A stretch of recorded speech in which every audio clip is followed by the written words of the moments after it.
Absolutely not, Agatha Raisin snapped, though no one had asked her anything yet. The WI hall, packed with women sorting boxes of dubious donations, froze just long enough for Mrs. Josephs to pin up her lurid poster with exaggerated triumph. The poster proclaimed Carsely Winter Charity Auction, organiser PC Bill Wong, in letters that had the smug look of people pleased with themselves. Agatha stared at it as if personally betrayed. She had rehearsed her acceptance speech for the role all morning. "That," she declared, stabbing a finger toward the poster, "is a mistake of catastrophic proportions. Bill is gentle, calm, and therefore utterly unfit for crowd control. He'll be trampled before we reach the biscuit table." The WI ladies exchanged one of those collective smiles that implied they'd already discussed this and found Agatha's objections predictable. Mrs. Joseph smoothed the poster with relish. "The committee felt Bill would bring a nice, sensible tone." Agatha bristled. "Sensible? At a Carsely auction? We'll be lucky if the vicar doesn't break out in a bidding war." A small paw appeared from the gap in her handbag, tapping the air with pointed disapproval. Hodge had been smuggled in after Agatha realised she'd forgotten to feed him, a fact she blamed entirely on the WI's unreasonable scheduling. He peered out with the disdain of a creature who considered village politics beneath him. The hall looked its usual chaotic self, crates filled with chipped china, bundles of knitted horrors, and enough old paperbacks to fuel a bonfire.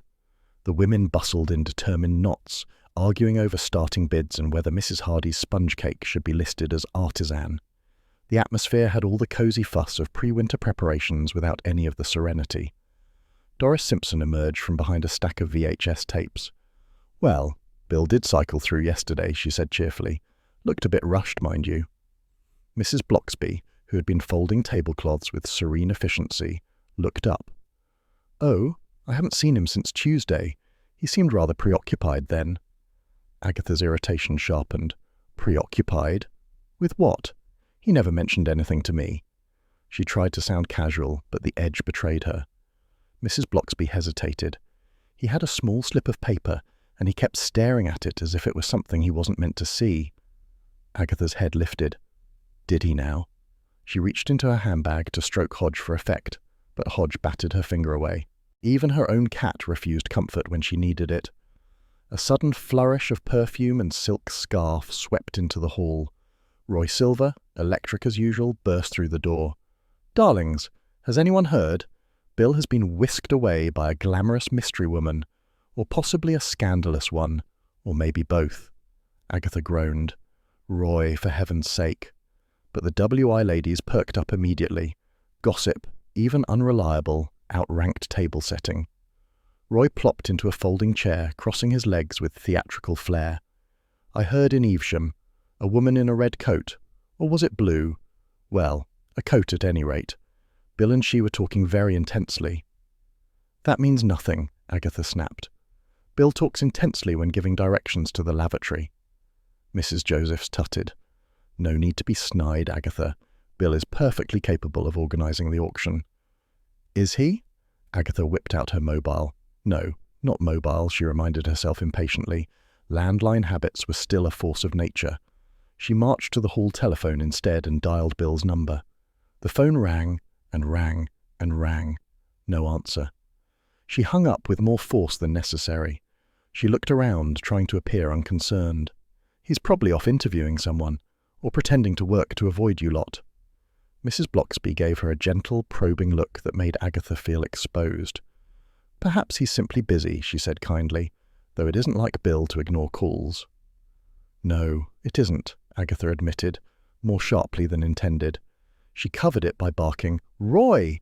Stop leaning against that trestle table, it's wobbling." Roy lifted his hands. "I'm merely adding glamour. This room needs it." Doris stepped forward. "Agatha, love, if you're that worried, why not pop over to his cottage?" Agatha stiffened. "I'm not worried. I'm irritated. Entirely different." But the truth prickled like a woolen jumper. Bill never ignored her calls, not even when she rang to rant about the WI or her hair dye going wrong. The WI resumed its fussing, though with far more interest in eavesdropping. Mrs. Josephs continued pinning up posters at heroic angles, ensuring Agatha couldn't miss the title. Organiser, PC Bill Wong.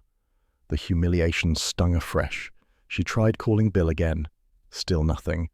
Roy leaned over her shoulder. Maybe he eloped. "Oh, shut up," Agatha hissed. The room had shifted. The chatter now skirted around the possibility that Bill truly hadn't been around. Doris insisted she saw him cycling. Mrs. Bloxby maintained her midweek sighting was the last. No one seemed particularly alarmed. They spoke as if Bill might simply drift through the door at any moment, apologizing for being late. Agatha alone felt the creeping unease. She refused to show it. "He's fine," she said too loudly. "Probably buried under paperwork." Mrs. Bloxby's gentle voice floated over the clatter of teacups. "He did look troubled, Agatha. That slip of paper, he folded it very quickly when I approached, almost guiltily." Agatha swallowed. "Did he now? And you're telling me this only today?" "I wasn't sure it was important," Mrs. Bloxby said calmly. "Sometimes we read too much into small things." Agatha did not appreciate being told she was overreacting, especially when she was, but only slightly. Roy leaned in conspiratorially. "Agatha, darling, maybe Bill is on some secret mission. Something thrilling, something terribly dangerous. He's a village policeman, Roy, not James Bond." "Everyone starts somewhere." Agatha ignored him and dialed again. Still no answer. The silence on the other end felt pointed, deliberate. Her stomach tightened. The WI noise carried on behind her. Someone knocked over a box of porcelain. Someone else complained about the smell of mothballs. It was the chaotic normality of Carsely. And yet Bill was not here, and Bill should be here. One of the women asked, "Agatha, dear, are we still using last year's bidding paddles?" "Use whatever you like," Agatha muttered, distracted. "Bill will sort it." Then she caught herself. "Will he?" She returned to the poster and stared at it again. Her reflection glimmered faintly in the glossy paper, hair freshly dyed, face alert but uncertain. She hated looking uncertain. Mrs. Bloxby approached quietly. "Perhaps check his cottage, Agatha, just to ease your mind." "My mind doesn't need easing," Agatha said, though her voice lacked heat. "I merely dislike incompetence." "Of course," Mrs. Bloxby replied gently. Agatha lifted her chin, but the bravado faltered. Bill had been missing from the village far longer than anyone realized, and nobody seemed remotely worried except her. She scooped up her handbag. Hodge poked his head out, blinking at the hall as if unimpressed by human foolishness. His whiskers twitched, sensing her tension. "Come on, Hodge," Agatha murmured. "Someone has to take this seriously." Hodge yawned with regal disinterest, but she felt oddly steadied by his presence. She marched toward the door, leaving the WI ladies to their tat and their posters. Behind her, Roy called, "If you find a beautiful woman hiding him, tell her I want fashion tips." Agatha didn't dignify that with a response. Outside, she paused. The quiet lane seemed too ordinary for something to be wrong, and yet the thought lodged itself stubbornly. Bill had vanished from Carsely, and she was the only one who noticed. She exhaled, annoyed at her own worry. "Honestly," she muttered, "he'd better not be doing something stupid." Hodge gave a small, sympathetic chirp from the handbag, as if agreeing that men were a nuisance. Agatha set her jaw and strode off. Whatever Bill had got himself into, she would find out, and heaven help him when she did. At home, the kettle clicked as it cooled, left over from her rushed morning. Hodge leapt onto the counter, stretching with the smug air of a creature who assumed she'd make time for him now. Agatha stroked his head absently, feeling the faint tremor of unease return. Bill Wong was missing, and it seemed she was the only one bothered enough to notice. "Useless lot," Agatha muttered as she marched into her cottage, slamming the door hard enough to make Hodge's water bowl tremble. She kicked off her shoes, one skidding under the radiator, and dumped her handbag on the table. Hodge appeared immediately, tail aloft, clearly prepared to inspect the scene for negligence. He sniffed a crumb on the counter with judgment that could blister paint. "Oh, stop looking at me like that," Agatha snapped, though she stroked his head all the same. "If Bill has vanished, I'll be the only one to notice. Typical." The kitchen offered its usual blend of warmth and mild disaster. A couple of unwashed mugs huddled by the sink. The radio burbled faintly about parish notices, vegetable competitions, and Doris Simpson's triumphant scones. Agatha glared at it, turned the volume down, and reached for the phone. She dialed Mercester Police Station with the righteous fury of someone who had been insulted twice before breakfast. The desk sergeant answered with the unhelpful cheerfulness of a man comfortable in bureaucracy. PC Wong? Likely on leave, Mrs. Raisin. He is not likely anything, Agatha said sharply. He hasn't answered his phone. Well, that's leave for you. Agatha made a strangled sound. Listen to me. Bill doesn't ignore calls, not mine. I'm sure he's perfectly fine, madam. Don't madam me, she hissed. But the sergeant had already adopted the tone of a man who intended to remain polite until she went away. She slammed the phone down and immediately regretted giving him the satisfaction. Hodge leapt onto a chair and sat like a stern supervisor. Agatha glared at him. Don't start. Someone in this village ought to care that Bill has evaporated. She grabbed the phone again and dialed Charles. He answered on the 5th ring, sounding half asleep and wholly unbothered. Agatha, darling, if this is about the auction again, it's about Bill. That is about the auction. Charles, he's missing. Nonsense. He's probably avoiding the WI, sensible chap. Agatha hung up mid-sentence. If Charles were here, she would have thrown her shoe at him. Possibly both. The cottage felt too small for her agitation. She stormed to the back window. Outside, the garden lay still under a crisp, dry afternoon, sunlight threading through the shrubs in soft gold. Not a hint of drama, which infuriated her. How dare nature stay calm when she wasn't? She stuffed Hodge into his carrier. He protested with a series of offended chirps and marched out, determined to prove the entire village wrong. If Bill had disappeared, she would find him, and if he hadn't, she would throttle him for making her look foolish. Bill's cottage sat halfway down Lilac Lane, modest and annoyingly tidy. His bike was gone, curtains open, nothing out of place which somehow made everything feel wrong. Agatha knocked. No answer. She knocked harder. Silence. Mrs. Frobisher's door swung open opposite. She peered out like a nosy meerkat wrapped in wool. Looking for Bill, dear? Yes, Agatha snapped. Have you seen him? Oh, Wednesday morning, very early. Looked distressed, dear, but that might just be the wind. It was rather sharp. Agatha blinked. The wind does not make someone look distressed. Mrs. Frobisher considered this. Well, it makes me look distressed. Never mind that. Anything else? Mrs. Frobisher leaned closer. There was a man by the hedge the night before. Grey coat. Didn't recognize him. I told Fred we were about to be burgled, but Fred said I was dramatic. Agatha straightened. A grey coat? Yes.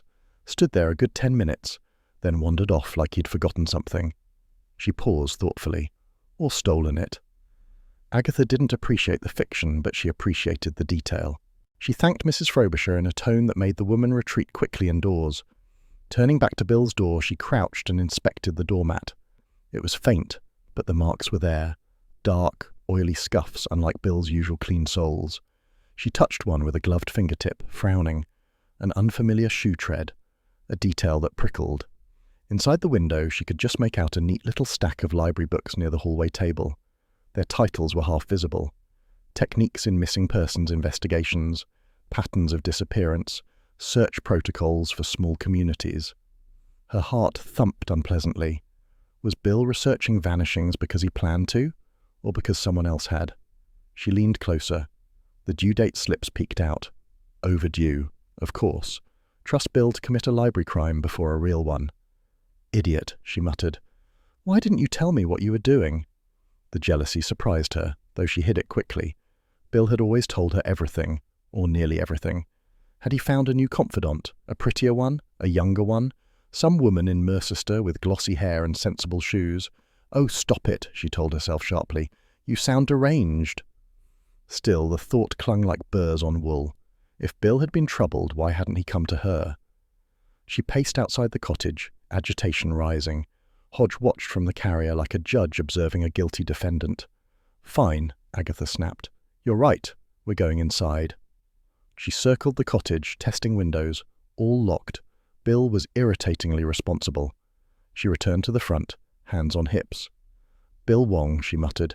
If you've run off to chase some woman who likes tidying and herbal teas, I will personally drag you back. But the fear remained. Peeled back, beneath her irritation and vanity, was something raw, the idea he might be in trouble, real trouble, and she, of all people, wouldn't have known. She rang the police station again. The same desk sergeant answered. It's still Mrs. Raisin, she said.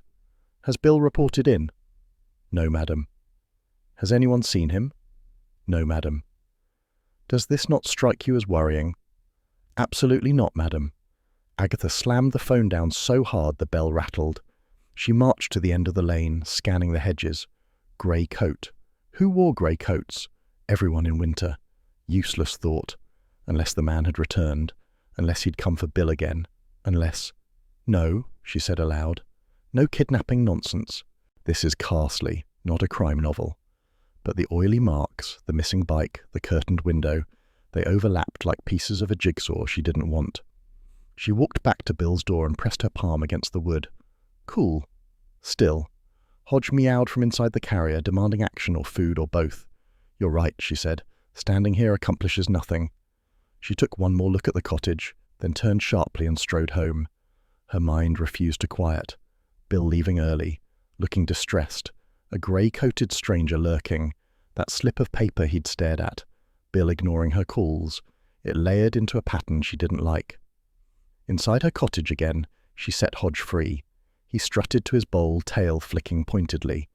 Agatha filled it with mechanical efficiency, her thoughts elsewhere. In the corner, the kettle clicked, cooling after its earlier boil. Agatha stood listening to it, arms folded, trying to summon her old certainty. She had solved plenty of matters the police had bungled. She would find Bill too, but the truth gnawed. She was rattled and jealous. Jealous that Bill might have confided in someone else. Foolish, she told herself. Entirely foolish. She lit a cigarette, not dramatically, but for steadiness, and watched the thin curl drift toward the ceiling. If you're in trouble, she muttered, I'll find you. I just hope you're not doing anything idiotic. Hodge leapt onto the table, pawing at the newspaper until it lay properly aligned. He settled with a satisfied sigh, as if ensuring at least one thing in the house was in order. Agatha sat opposite him, tapping ash into a saucer. I suppose you agree, she said. Men are impossible. Hodge blinked, slow and regal. She reached to stroke him, and the small domestic warmth eased her worry only slightly. Bill Wong was missing, and for reasons she didn't care to examine closely, she minded rather a lot. Don't you dare tell me to calm down, Agatha snapped at a startled Labrador as she strode across Carsely's village green. The dog retreated behind its owner, who murmured something about poor Agatha having one of her mornings. Agatha lifted her chin. She had not slept well, thanks to Bill's absurd disappearance and the village's equally absurd indifference. The green buzzed with Saturday bustle. Stalls selling homemade chutneys wobbled in the breeze. Children shrieked in pursuit of a muddy football. Pensioners argued about knitting gauges with the tenacity reserved for warfare. Agatha marched right through the centre, projecting an air of imperious purpose that made several villagers flatten themselves out of her way. Back home, Hodge sat in her cottage window like a judgmental sentinel. He had refused to accompany her, apparently deciding she needed supervising from afar. His silhouette flickered behind the glass each time she looked back, which irritated her even more. Roy Silver arrived precisely when she didn't need him, dramatically, with a scarf bright enough to cause traffic accidents.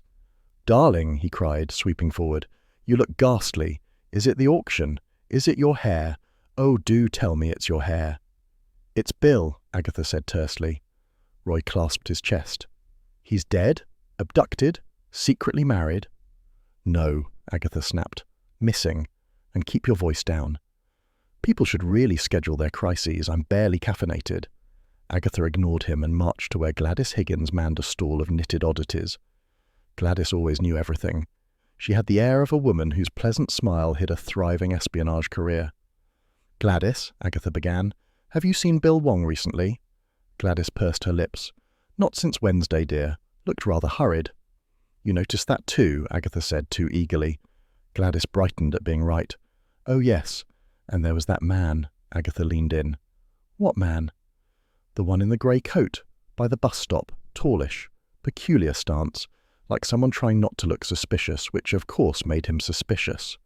Gladys nodded, satisfied with her analysis. Roy perked up. "A mysterious stranger? This is marvellous." Gladys continued, enjoying the attention. Bill spoke to him, didn't look pleased, almost evasive. Then the man handed him a brown envelope. Sealed. Quite thick. Agatha's breath caught. "You're sure?" "As sure as I am that your WI treasurer is undercharging for those knitted hats," Gladys said, robbing herself blind. Agatha's thoughts spun. A stranger, a grey coat, a sealed envelope, Bill uncomfortable, Bill leaving without a word. It was a pattern she neither liked nor trusted. Before she could press for more, Roy clapped his hands. Speaking of envelopes, I heard Bill filed a complaint against a colleague at Mercester, some terribly sordid business. Agatha glared. Roy, stop inventing scandals. It's not inventing, darling, it's lying. Creative speculation. Stop it anyway, Roy pouted. You used to admire my imagination. I never admired your imagination. I tolerated it. Gladys eyed them both with the tolerant despair of someone accustomed to difficult relatives. Well, if Bill's mixed up with odd men in grey coats, I'd keep my wits about you. Agatha swallowed her retort. Wits were not the problem. Everyone else's lack of urgency was. She spent the next hour questioning villagers in brisk, relentless succession. Mrs. Hardy insisted Bill was probably interviewing suspects in Mercester. Mr. Jessup thought he was helping out at some charity thing. A gaggle of teenagers claimed they saw him cycling toward Evesham, though they also claimed to have seen a UFO over the allotments. Every answer irritated her more. Why is no one taking this seriously? She hissed to Roy as they crossed the green again. Because it's Bill, Roy said with a shrug. He's terribly responsible. If he vanished, he probably left a note somewhere sensible. He did not leave a note, Agatha fumed, and you're all useless. She stalked toward the village shop, determined to interrogate whoever stood nearest. But the bell chimed behind her, and Mrs. Bloxby emerged carrying a small paper bag. My dear Agatha, she said gently, you look rather tense. I am not tense, Agatha lied. I'm determined. Everyone else is useless. Mrs. Bloxby's soft smile was infuriatingly kind. Bill often takes time to himself. He works hard. He feels things deeply. That doesn't mean he vanishes. No, Mrs. Bloxby agreed, but it also doesn't mean he's in danger. Agatha hesitated. He looked troubled, you said.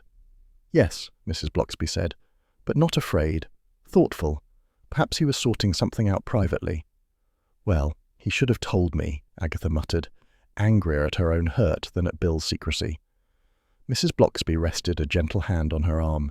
You have good instincts, Agatha. Trust them. Agatha pulled back, flustered by the warmth in the words. I need a drink, not wisdom. Mrs. Bloxby laughed softly. Sometimes they're the same thing. Agatha marched away before she could feel anything sentimental. Trust her instincts? Her instincts were currently clawing at her ribs like agitated hens.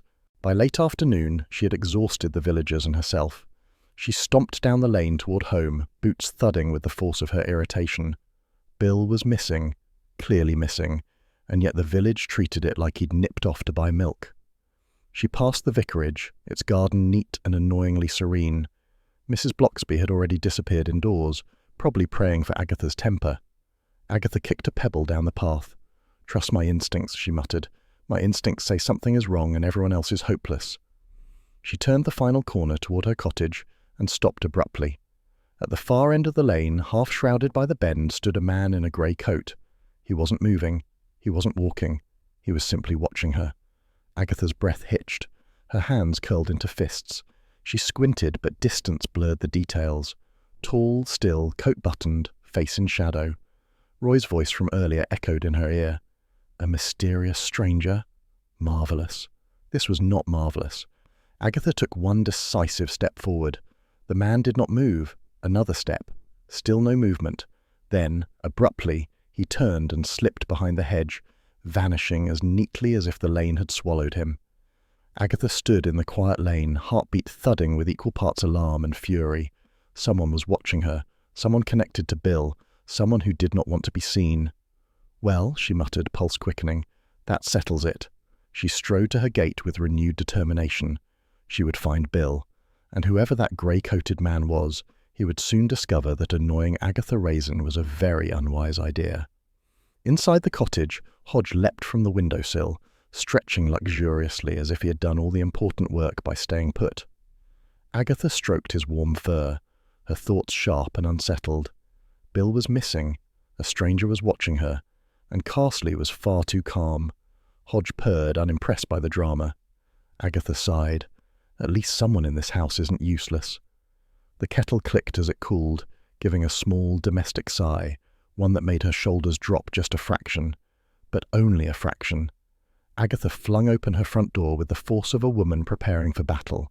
She fully expected to find Charles leaning against the gate with some infuriating quip, or perhaps the grey-coated stranger ready to be tackled. Instead, she found nothing. The lane was silent, touched with a soft twilight that made the hedges glow faintly. Peaceful. Entirely unhelpful. She stepped out and scanned the road, hands on hips. "Coward," she muttered to the empty air. "If you're going to lurk, at least have the decency to be confronted."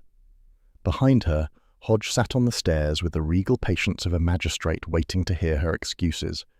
His tail wrapped neatly around his paws, and he blinked at her like someone who had watched her make many foolish decisions and anticipated several more.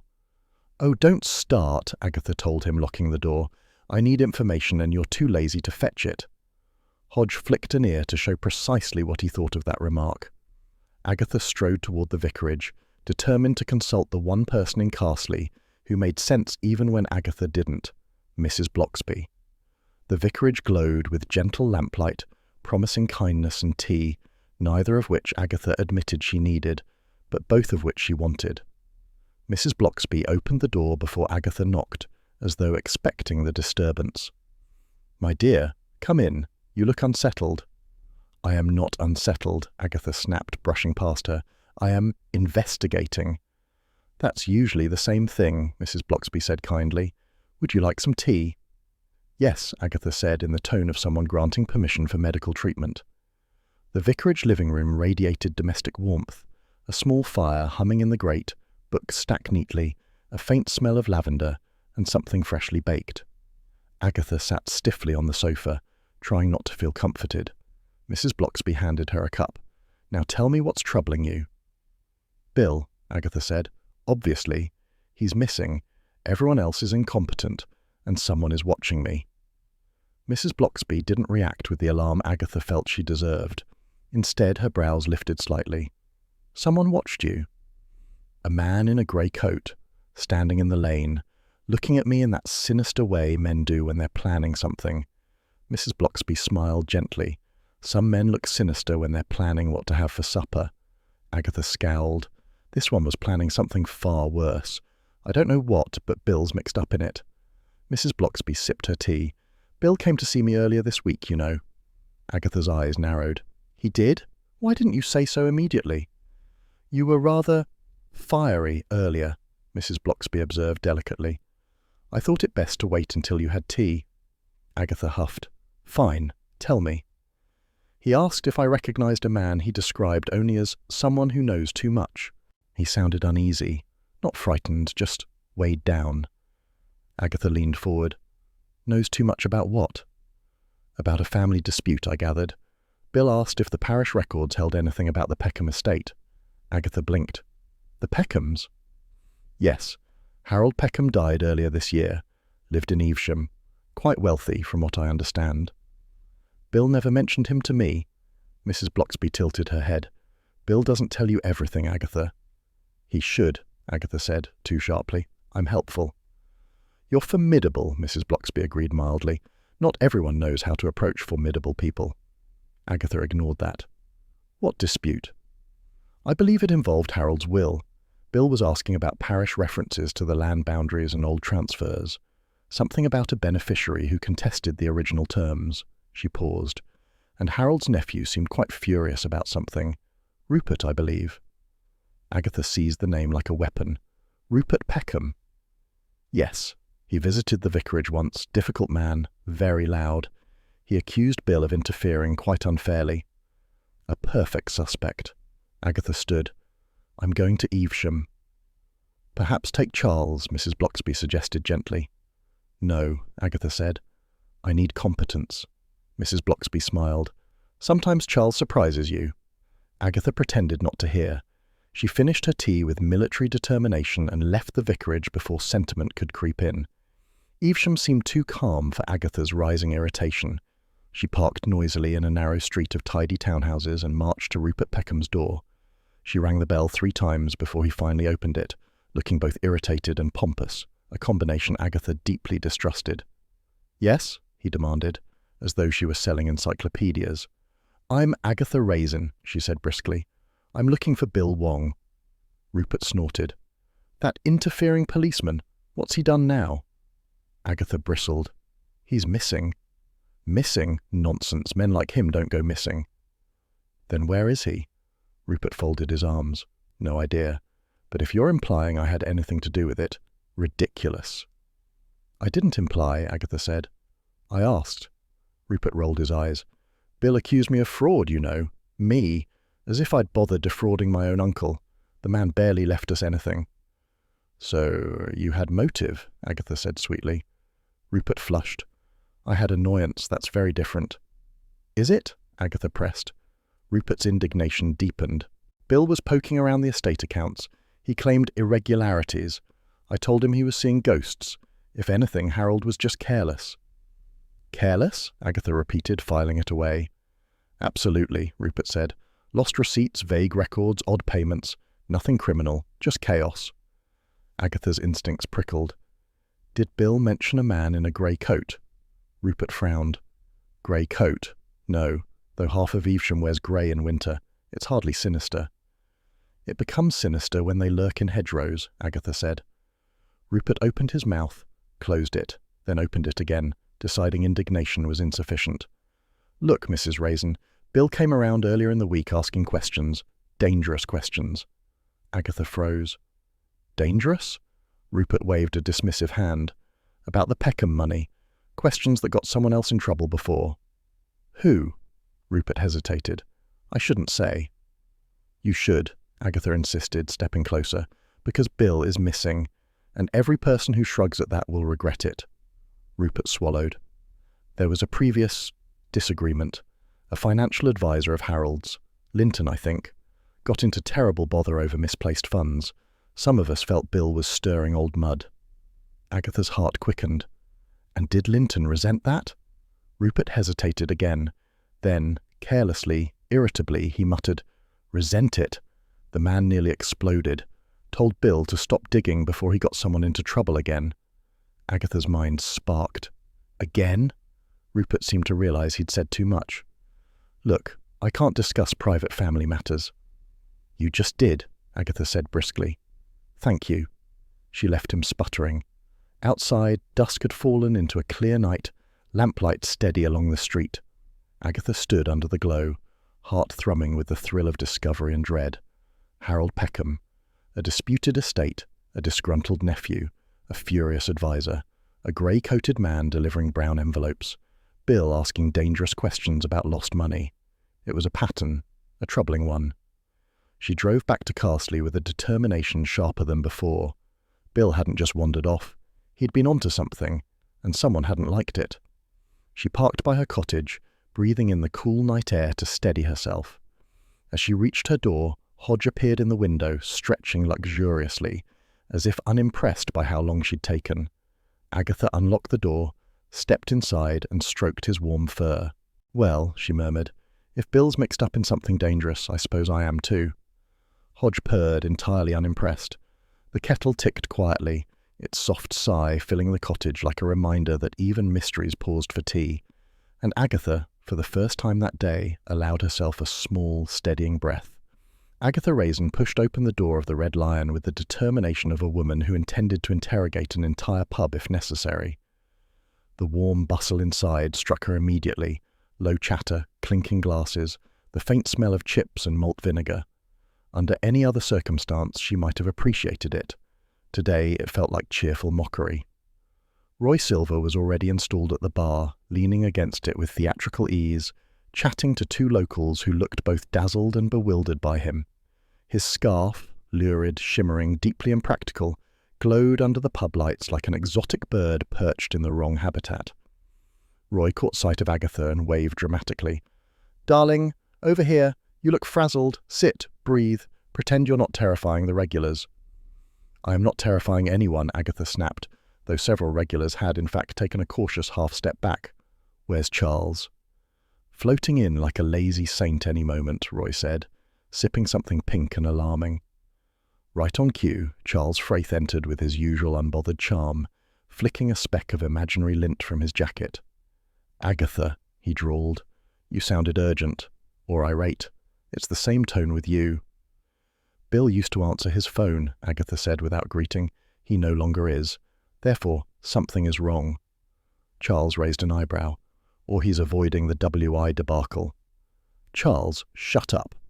The landlord, Sam Purvis, balding, affable, and blessed with the patience of a monk, approached with 3 glasses. Drinks? You look like you need them. None for me, Agatha said. Information first. Sam hesitated.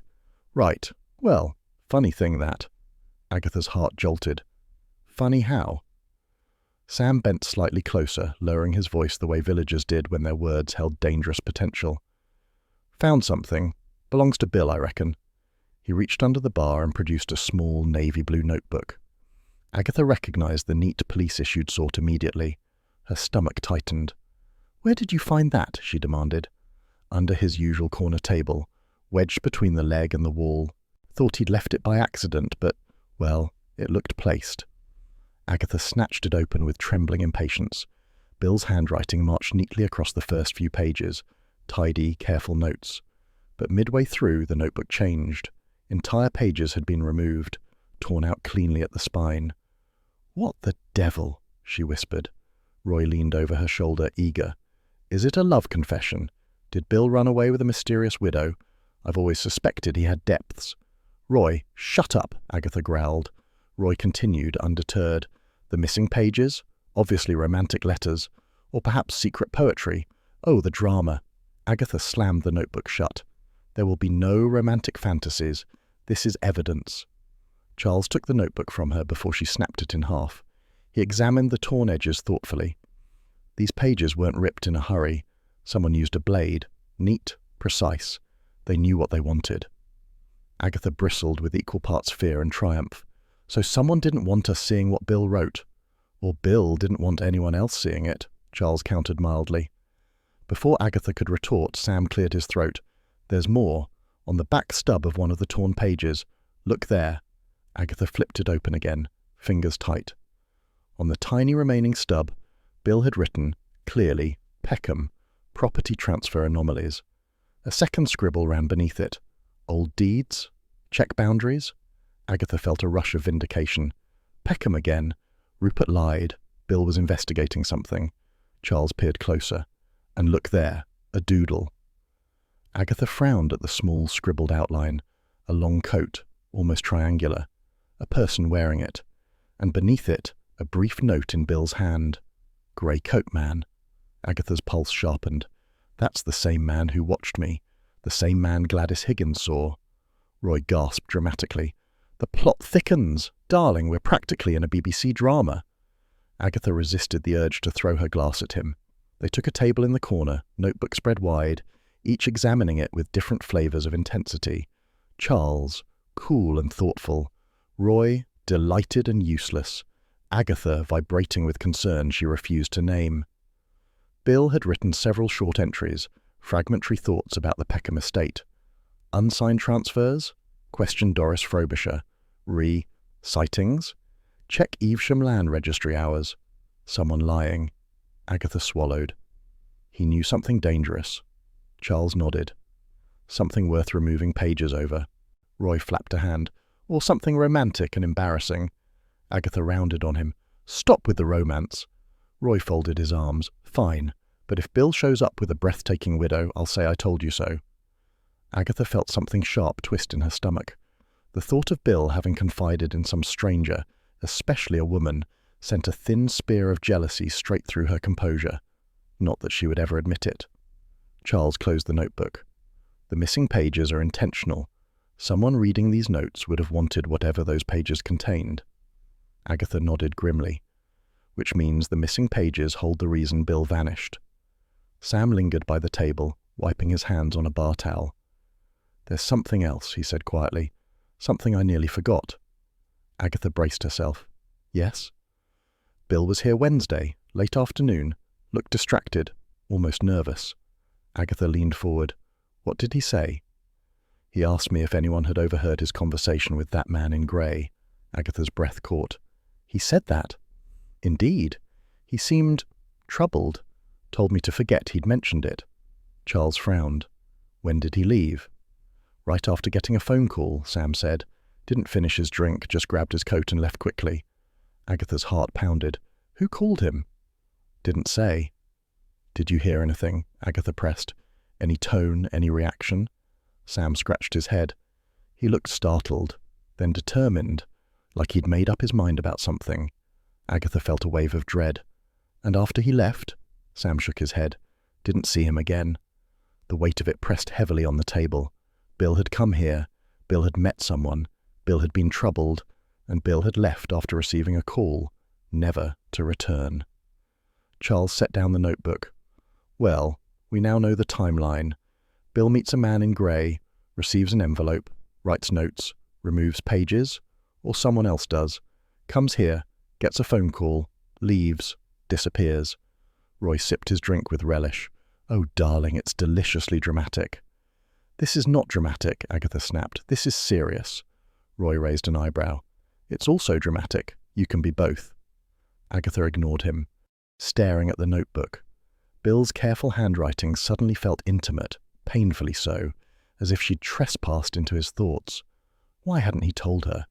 Why had he gone to Mrs. Bloxby first? Why had he gone through all this alone? Because he thought I'd overreact, she thought bitterly. Charles watched her with a knowing expression.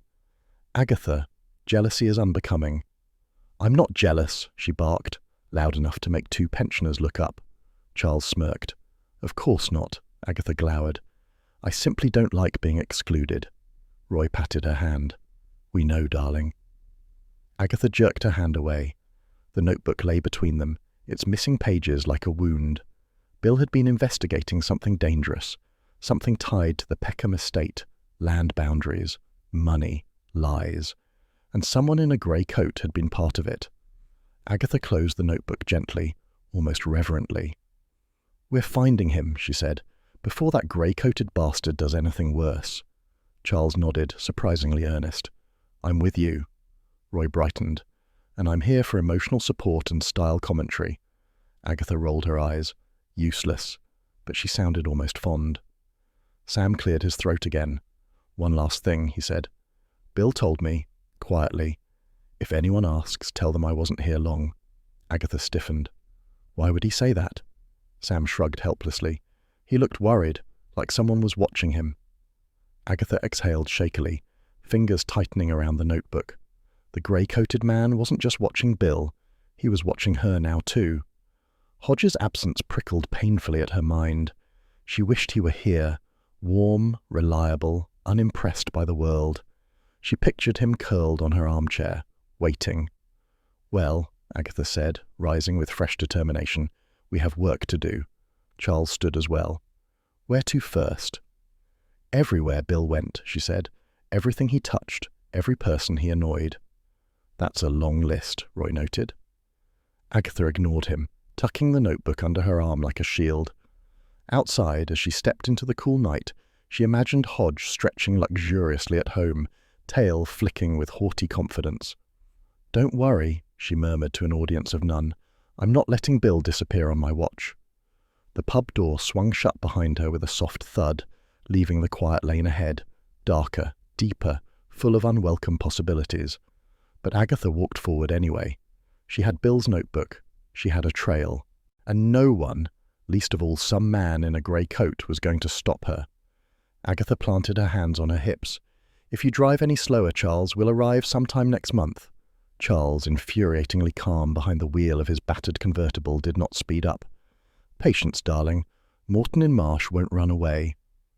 Bill might, Agatha snapped, though she instantly regretted the admission. She looked away, pretending to study the passing hedgerows. Frost clung to shaded corners, catching in white glints like sugared edges. The morning was cold but bright, almost cheerful, which made Agatha feel personally insulted. Charles glanced over. You worry too much. I worry the appropriate amount, Agatha said, and everyone else worries too little. That is the nature of everyone else, Charles agreed. They turned onto a narrow lane leading to the office of Harold Peekom's former solicitor. The building was a squat stone structure with peeling paint. Agatha sniffed at it in disapproval. Typical solicitor ambience, she muttered. Looks like it smells of old envelopes. Inside, they were greeted by Mr. Trant, a man whose entire existence radiated irritation. His thinning grey hair stuck out as though offended by gravity. He peered at Agatha and Charles as if they were an unexpected audit. "Yes?" he demanded. Agatha stepped forward briskly. "We're here about Bill Wong, policeman, missing. You spoke with him earlier this week." Tranter's frown deepened. He asked for files. Peekom estate. Very inconvenient. Agatha forced a polite tone. "Which files?" "Old boundary transfers, deed amendments, personal correspondences." He insisted on seeing original documents, not copies. I told him originals were fragile, but he wouldn't listen. Policemen rarely do. Charles gave Agatha a subtle look, almost impressed. Why was he so interested? Tranter waved a dismissive hand. The usual nonsense. Family quarrels. Peekom's will was revised several times. One beneficiary was removed quietly. "Who?" Agatha pressed. "Iris Selby," Tranter said, with a sniff that suggested he disapproved of her hairstyle, morals, and possibly her furniture. "Harold's former companion. Rather sentimental attachment. No legal standing." Agatha frowned. "Is that why she was removed?" "Allegedly. Though Harold sometimes changed documents impulsively. The man was erratic." Charles leaned back. "Bill thought Iris had a legitimate claim?" "Bill believed all sorts of romantic rubbish," Tranter said sharply. "He insisted Iris was being intimidated, forced to withdraw her claim. Absolute nonsense." Agatha bristled. "By whom?" Tranter shrugged. "Family members, advisors, neighbours, anyone. People fabricate intimidation whenever money is involved." A hint of disdain coloured his tone, and Agatha's instincts prickled. "Did Bill say he felt threatened?" "Threatened? No. Irritated? Absolutely." Agatha studied him narrowly. "Did Bill leave with any documents?" "No, I wouldn't allow it. He only took notes. Excessive ones." Agatha stiffened. Notes. The notebook with missing pages. Someone had not wanted those notes to remain intact. Tranter continued, unprompted. "Iris Selby is not the innocent flower she pretends. Manipulative woman. Wouldn't be shocked if she engineered Wong's disappearance." Agatha's jaw clenched. Red herring, her instinct said immediately. Too convenient. Too pointed. Charles spoke before she could. "Bit harsh, isn't it? Iris is elderly." "Elderly women are the worst," Tranter snapped. "They have nothing to do but plot." Agatha stood abruptly. "Where does Iris live?" "Cottage on the north edge of Morton. Ugly place. And she talks too much." Agatha offered him a tight smile. "Excellent. Thank you for your help." "I wasn't helping," Tranter muttered. Charles parked outside a small, tidy cottage with ivy hugging its walls. Agatha took it in. "Not ugly," she said. "Tranter's a pompous windbag." "Some windbags inflate themselves for warmth," Charles offered. Agatha ignored him and knocked. The door opened slowly. Iris Selby stood there, frail, soft-spoken, wrapped in a cardigan that had seen multiple decades. Her eyes widened. "Oh, you're not Bill." Agatha's heart pinched. "No, I'm Agatha Raisin. This is Charles Fraith. We're trying to find him." Iris leaned on the doorframe, sadness fluttering across her features. Bill was kind. He listened. Most people don't. Agatha softened despite herself. "Did he visit you this week?" "Yes. He helped me write a statement. He said it might protect me if things became difficult." She ushered them inside, where the cottage smelled of tea and worn books. "He believed someone wanted the Peekom matter buried." "Someone inside the police force?" Agatha asked. Iris hesitated, then nodded. "He didn't trust everyone in his department. He didn't say who, but he looked worried." Agatha felt the sharp throb of fear return. "Did he say he'd come back?" "He promised he would," Iris whispered. "But he never did." Charles sat near the window, instantly charming. "You have a lovely garden. Do you tend it alone?" Iris blushed faintly. "Sometimes my neighbour helps." And indeed, at that moment the neighbour, a tall, handsome man with sleeves rolled up, appeared at the fence. He waved at Iris. Charles brightened mischievously and waved back, earning Agatha's sharp elbow in his ribs. "We're working," she hissed. "That doesn't mean we can't multitask," Charles murmured. Agatha would have throttled him if Iris hadn't returned carrying a sheet of paper. "This is the statement Bill helped me write." She handed it over with trembling fingers. Agatha unfolded it carefully, and there in the margin, written in Bill's precise hand, were the words, "If anything happens, look for the man who wasn't invited." Agatha's breath left her in a hard, cold rush, because now she knew this was no ordinary disappearance. This was Bill's warning. Agatha stared at the margin note as if it might rearrange itself into something less alarming. It didn't. Bill had written it deliberately, in that steady, careful hand he used when something mattered. Look for the man who wasn't invited. Not the man in grey. Not a colleague. Someone else. Someone whose presence at a key moment had been unexpected. Charles leaned closer. Clever fellow, Bill. Annoyingly so. Iris folded her hands. He told me someone attended Harold's memorial who shouldn't have been there. Someone no one recognized. Agatha whipped around. Who? I'm not certain, Iris said weakly. Bill didn't give a name, only that the man lingered near Harold's papers during the gathering. Bill meant to investigate. Agatha began to pace, and then Bill vanished, and someone carved pages out of his notebook, and a grey-coated lurker appears in Carsely, and Trant lies by omission. Charles watched her with an expression that hovered between admiration and amusement. You do have a talent for menace. This is serious, Agatha snapped. Someone is trying to silence Bill. Iris's eyes filled with worry. Do you think he's hurt? No, Agatha said firmly. Bill is too sensible to get himself killed. Terribly inconvenient, yes, but not killable. Charles laughed softly. Comforting analysis. Agatha ignored him, scanning the cottage for anything else Bill might have left behind. A mug, a notepad, a forgotten file. Something. But Iris shook her head. He didn't bring anything with him when he returned the last time, only asked if he could borrow my pen. Agatha stiffened. Pens could matter. Pens could hide things. She seized Iris's pen from the small dish by the door. Is this it? Yes, Iris said. A cheap one. Nothing special. Agatha uncapped it, half expecting a hidden message. Nothing. She sighed and put it down reluctantly. Fine. Maybe he used it to write something before he left. Charles leaned toward Iris in a way that made Agatha twitch. When you saw him last, did anything else seem unusual? Iris thought for a moment. He looked over his shoulder several times as though expecting someone to appear. He said he didn't trust the new interest in the Peekom estate. Agatha blinked. New interest? Yes. Someone, he didn't say who, had been asking about Harold's finances. Someone who claimed to be a distant cousin, but Bill couldn't verify the name. Agatha felt her scalp prickle. A cousin Harold never mentioned. Exactly, Iris whispered. Agatha exchanged a look with Charles, the man who wasn't invited. Charles stretched his legs. Seems likely.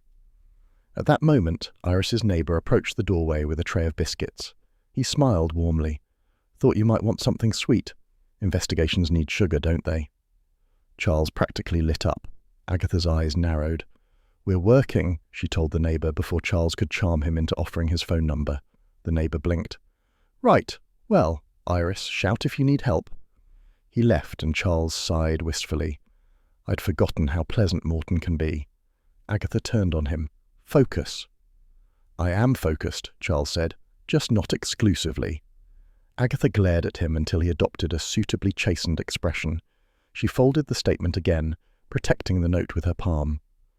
Iris, has anyone else asked you about Harold's will recently? Yes, she said slowly.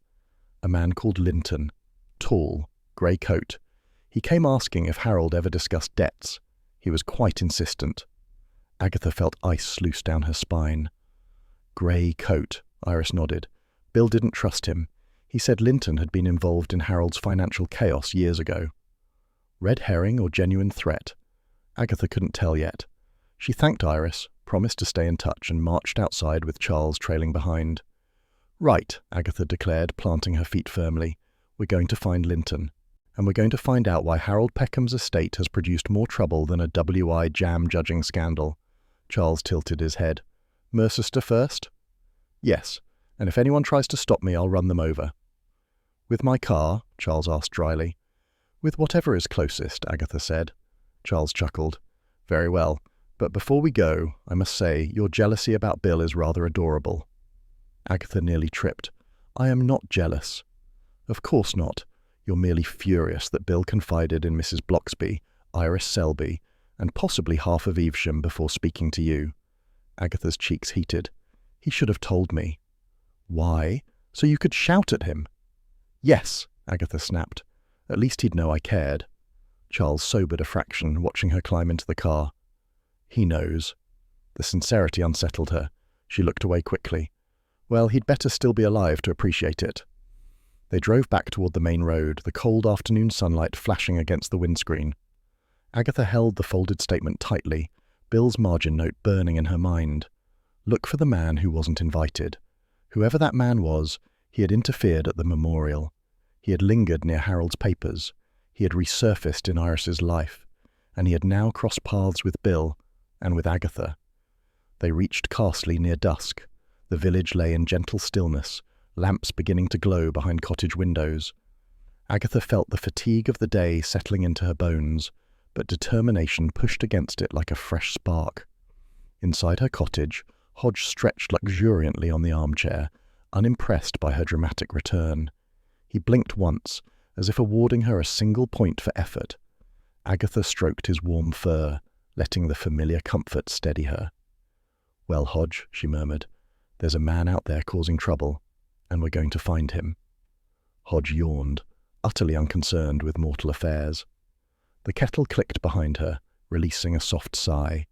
Agatha inhaled deeply. Tomorrow, she would hunt the man who wasn't invited. Tonight, she would drink tea with her cat. "Stop waving it about like a film prop," Agatha snapped as Roy held Bill's margin note to the light, as though expecting it to reveal hidden ink. Roy tutted. "Darling, if you handed this to any London producer, they'd commission a 6-episode thriller by lunchtime." "Bill wasn't writing thrillers," Agatha said sharply. "He was leaving clues. Practical, sensible clues." Charles lounged against her kitchen counter, hands in pockets, looking entirely too content. "Practical is overstating things. The man wrote one vague warning and trusted you to leap to heroic conclusions." Agatha glared at him. "He trusted me because I have instincts." "You have impatience," Charles corrected, "and very loud instincts." Hodge, sprawled on the dresser like a furry judge, flicked an ear in agreement. Agatha thrust the note back into her handbag. "We are going to Morton again. Rupert Peekom owes us answers." Roy brightened far too much. "Excellent. I enjoy interrogating pompous men." "He's not pompous," Agatha muttered. "He's arrogant. Entirely different." Late afternoon cast long shadows as they reached the Peekom house again. Agatha told Roy and Charles to stay quiet, which guaranteed they would not. Rupert Peekom answered the door with the expression of a man continually disappointed by visitors. "You again?" he said to Agatha. "I already told you everything I know." Agatha pushed past him without ceremony. "And you lied, or you omitted. Same thing." Rupert huffed. "I do not lie. It's vulgar." Roy slid in behind her. "So is your wallpaper, darling, but we move forward." Rupert turned beetroot red. "Who is this flamboyant person?" "A concerned citizen," Roy said, striking a small pose. "Now, about the memorial," Agatha cut in. "We need the guest list." Rupert flapped a hand. "Family? Close friends? No one unusual?" Agatha stepped closer, lowering her voice. "Bill Wong is missing. You will reconsider your definition of unusual."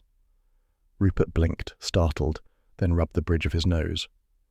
"Oh, well, there was someone," Roy gasped theatrically. "A twist." Agatha ignored him. "Who?" Rupert gestured helplessly. "A man, tall grey coat, claimed to be Harold's distant cousin, Graham Linton.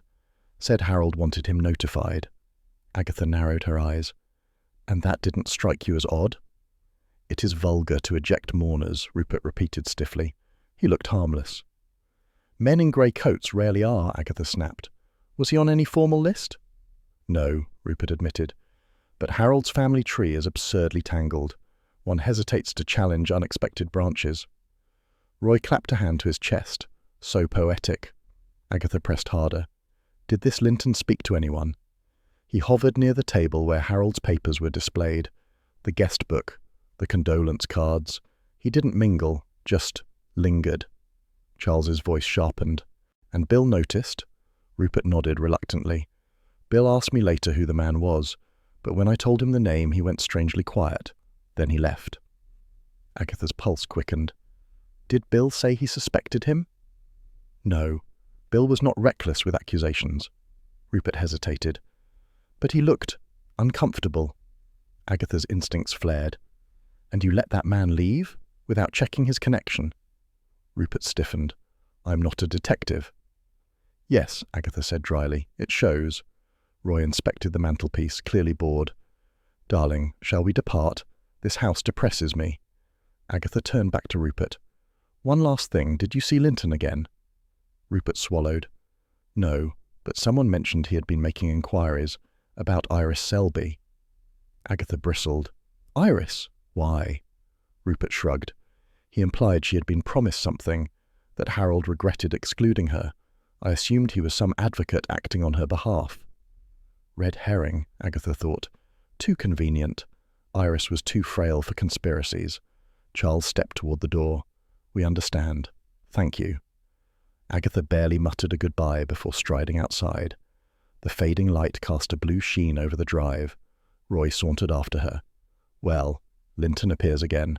Quite the recurring villain. Agatha marched toward the car, jaw set. We're not done. We check family records. Linton's name must appear somewhere. Charles slid into the driver's seat. And if it doesn't? Agatha buckled herself in. Then Bill was right. He's not family. He's not a friend. He's not a distant cousin. Roy leaned forward between them. He's the man who wasn't invited. Agatha nodded grimly. Exactly. Back in Carsely, dusk washed the cottages in gold. Agatha felt her earlier determination wobble with a softer unease. Charles parked outside her cottage and turned to her with unusual seriousness. You're frightened for him, he said gently. Agatha stiffened. Don't be ridiculous. It isn't ridiculous, Charles said. It's obvious. Agatha looked away, watching the gentle lamplight glow through her sitting-room curtains. He should have told me, she muttered. Perhaps he meant to, Charles said. Perhaps he still will. Agatha exhaled sharply, irritation masking fear. You're insufferable when you're kind, Charles smiled, and yet you keep me around. Before she could retort, her phone rang. Doris Simpson's voice crackled anxiously down the line. Mrs. Raisin, there's a man outside your cottage, grey coat. Been standing there nearly 10 minutes. Agatha froze. Is he still there? Yes, Doris whispered, and he's looking straight at your window. Agatha's heartbeat spiked. The man who wasn't invited had come to Carsely. Agatha snapped her mobile shut so abruptly that Charles flinched. He's here, she said. Grey coat, outside my cottage. Roy squeaked. Darling, we can't go in there. He might be armed or deranged or both. Agatha marched toward her gate with furious purpose. If he's deranged enough to bother me, he can deal with the consequences. Charles caught her arm. Agatha, think. I've done enough thinking, she snapped. Now I act. Roy muttered, and thus Britain trembles. But Agatha did pause, just long enough to grab the nearest object, a flower pot. A heavy one. Charles sighed. You cannot bludgeon every suspicious man in the Cotswolds. Watch me, Agatha said. They approached the end of the lane. Agatha could feel her pulse in her fingertips, sharp and insistent. The street lamps cast dim pools of light, not enough to see clearly, but enough to make her imagination unhelpfully vivid. Then she saw him, tall, grey coat, standing too still, facing her cottage window as if waiting for something to appear inside it. Agatha tightened her grip on the flower pot. Charles murmured, Perhaps we approach calmly. No, Agatha hissed, we surprise. She stepped out of the shadow. You, stop right there. The man turned. Agatha had expected menace, perhaps guilt. Instead, his expression was one of mild surprise. Mrs. Raisin? Agatha blinked. You know who I am? Yes, he said. Bill Wong told me you might be looking for him. Charles stepped forward sharply. Where is he? The man raised both hands in a placating gesture. Not here. Not safe. Agatha's fingers twitched on the flower pot. Explain now. My name is Graham Linton, he said simply. Roy gasped. The villain, the lurker, the uninvited mourner. Linton winced. I didn't lurk, I waited. Agatha advanced until she stood 3 feet from him, flower pot poised. Start talking. Linton swallowed. Harold Peekom owed money, a great deal of it, to people you don't want to meet. I was hired to check whether Harold's estate had assets hidden away. I attended the memorial to identify family connections. Agatha narrowed her eyes. But you told Rupert you were a cousin. I lied, Linton said plainly. If I'd announced myself as a financial investigator, I'd have been thrown out. And Bill realized that. Charles folded his arms. Why did you speak to Bill? Because he asked questions no one else dared, Linton replied. He knew Harold's finances were tangled. He knew someone was trying to bury the truth. Agatha stepped closer. Where is Bill now? Alive? Yes, Linton said firmly. Alive, but he's hiding for his own safety. Agatha's breath hitched. Relief warred with fury. Why didn't he come to me? Linton hesitated, choosing his words. Because he didn't want you involved. Agatha nearly threw the flower pot just for emphasis. How dare he? Linton looked pained. He said you'd run headfirst into danger. Roy muttered. Accurate. Charles murmured. Fair. Agatha glared at both of them. I am perfectly capable of caution. Charles raised an eyebrow. With a flower pot. Shut up, Agatha snapped. Linton lowered his hands. Bill discovered someone within the police force had been paid to misfile documents tied to Peekom's land. Bill confronted them. That's when he realized he was being watched. By you, Agatha demanded. No, Linton said, offended. By the person who hired me. Agatha blinked. You have an employer? Had, Linton corrected. I quit when I understood what they wanted. They don't want debts settled, they want assets stolen. Peekom's land is worth millions. Agatha stared at him, heart pounding. Who hired you? Linton shook his head. Can't say. If I name them, Bill will no longer be safe. Agatha was trembling now, not with fear, but with frustration. You came here to tell me something. What?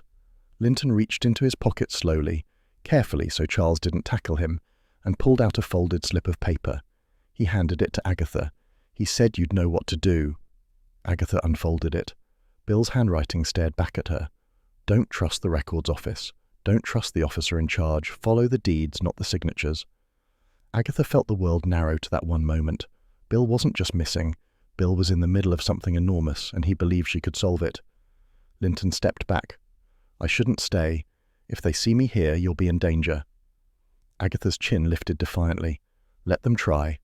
Linton managed a thin smile. Now I see why Bill trusts you. Before she could respond, he slipped down the lane and vanished into the evening shadows. Roy exhaled dramatically. Well, that was very MI5. Charles rubbed his forehead. Agatha, this is bigger than we thought. Agatha folded the note carefully, protectively. Good. I like big. She strode toward her cottage, feeling the spark of determination ignite into something fiercer. Inside, Hodge greeted her with an unimpressed blink. Agatha set Bill's note beside him. We're getting him back, Hodge. Hodge yawned, stretched, and flicked his tail. The kettle clicked on, filling the cottage with its gentle hum. Agatha inhaled. Tomorrow she would tear through Mercester's records office like a winter storm. Tonight she had tea with her cat. Hodge, what have you done now? Agatha cried the moment she stepped inside her cottage. It wasn't a real accusation, more the automatic exasperation of a woman whose cat frequently behaved like an alarm system with opinions. Hodge sat on the windowsill, tail flicking in crisp, decisive strokes. His posture was stiff, alert, and rather smug, as if he had single-pawedly defended the British Isles from invasion. Charles, stepping in behind her, frowned. Why is he staring like that? Did you bring home another admirer? Agatha ignored him. Something felt wrong, not dangerous, not dramatic, but wrong in the quiet, unmistakable way that made her instincts bristle. The kitchen held a faint, lingering smell she recognized instantly. Cigar smoke. Not cigarette smoke. She'd have recognized her own brand anywhere. This was heavier, richer, the kind smoked by men who said "old boy" unironically. Agatha froze, then panicked, then froze again, because panic was unflattering. Someone's been here, she whispered. Roy, who had drifted in after them, clapped a hand to his mouth. A dramatic intrusion. Quick, check for footprints, secret codes, abandoned cufflinks. Shut up, Roy, Agatha snapped, though with less heat than usual. Her nerves were stretched taut, trembling between terror and vindication. Hodge leapt from the sill to the kitchen table with a decisive thump. Agatha followed, and stopped dead. There, held down by Hodge's paw, As though the cat were personally safeguarding national secrets, lay a scrap of torn paper. Her breath caught. Bill's handwriting. Small, neat, intensely familiar. She snatched it up. Still alive. Don't call police yet. Trust Agatha. For a moment, everything inside her expanded. Relief, fear, fury, pride, and something far more treacherous that she refused to name. Bill was alive. Alive, leaving her messages like some covert partner in a crime novel. Alive, trusting her when everyone else doubted. Roy leaned over her shoulder. Oh, darling, he's staging his triumphant detective's return. How theatrical. How perfectly. Agatha elbowed him. Bill is not theatrical. He is sensible, careful, reasonable. Roy snorted. Reasonable men don't leave secret notes in women's kitchens. Perhaps he thought I needed subtlety, Agatha said defensively. Charles, inspecting the room, added, or perhaps he didn't want the wrong person to see it. That cigar smell. Yes, Agatha breathed. Someone was here. Roy shivered delightedly. A villain, inside your very home. How spine-tingling. Agatha rounded on him. This is not entertainment. Well, it's not boring, Roy muttered, retreating behind Charles. Hodge jumped onto the counter, tail flicking insistently. At first, Agatha assumed he was angling for food. Hodge was always angling for food, but then she saw where he was looking. The radiator. Charles followed the line of Hodge's glare. What's your cat plotting? Chaos, Agatha said. Always chaos. Hodge stretched out one paw and began batting determinedly at something beneath the radiator, something Charles apparently recognized. My gloves, he exclaimed. Hodge, you foul little tyrant. Those were expensive. Hodge's expression didn't change. He simply intensified his pawing, clearly pleased by Charles's distress. Agatha, distracted from fear for a moment, allowed herself a smirk. He knows quality when he ruins it. Charles knelt, muttering dire threats, and reached under the radiator. Honestly, Agatha, you encourage this misbehavior. Cats must be ruled, not negotiated with. His sentence cut off abruptly. Agatha, he said, there's something else under here. He pulled out a second scrap of paper, crumpled, dirt-smudged, but unmistakably matching the first. Hodge, looking very pleased with himself, thumped his tail. Agatha seized it. Bill's handwriting again. He wants something I found. I hid it. Agatha felt her heart jolt. First note, alive. Second note, hunted. Her pulse quickened. He must have hidden something in my cottage. Or Carsely. Somewhere close. Roy clasped his hands. A treasure hunt. How marvellous! Agatha glared at him so fiercely he shrank 2 inches. Bill is not leaving me clues for amusement. Charles rose to his feet, brushing dust from his knees. He left them because he trusts your ability to find him. Agatha's chest tightened, uncomfortable, hot, unwelcome. He should never have been in danger in the first place. Charles said softly, he didn't choose danger. He chose truth. Agatha turned away quickly, blinking at the kettle as though it had personally betrayed her. He was in this kitchen, recently, close enough for Hodge to notice. Roy gasped. Hodge saw the intruder. He's a witness. Hodge yawned. Well, Roy said, deflated, a mostly indifferent witness.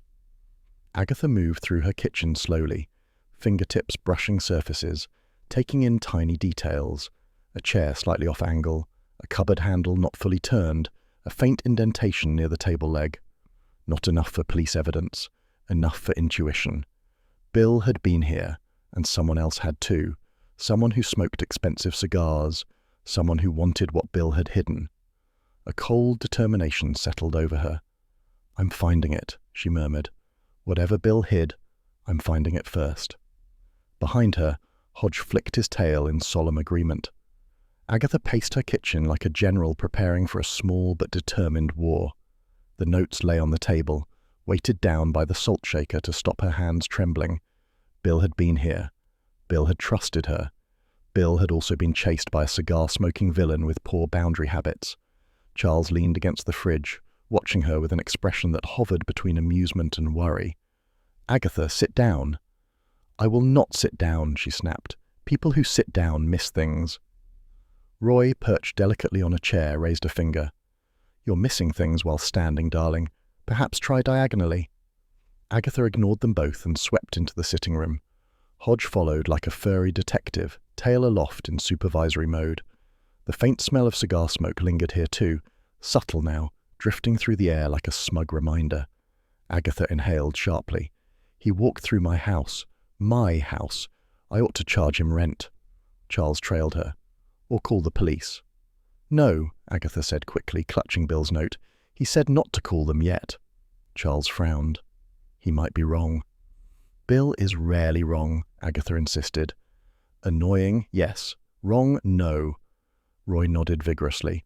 Also handsome, in a humble, good-natured sort of way. Honestly, if I weren't— Roy, Agatha snapped, this is not the time to compose fan mail. They followed Hodge into the hall where he stopped, sniffed and swatted at the skirting board. Agatha knelt. What is it? Another clue? A secret passage?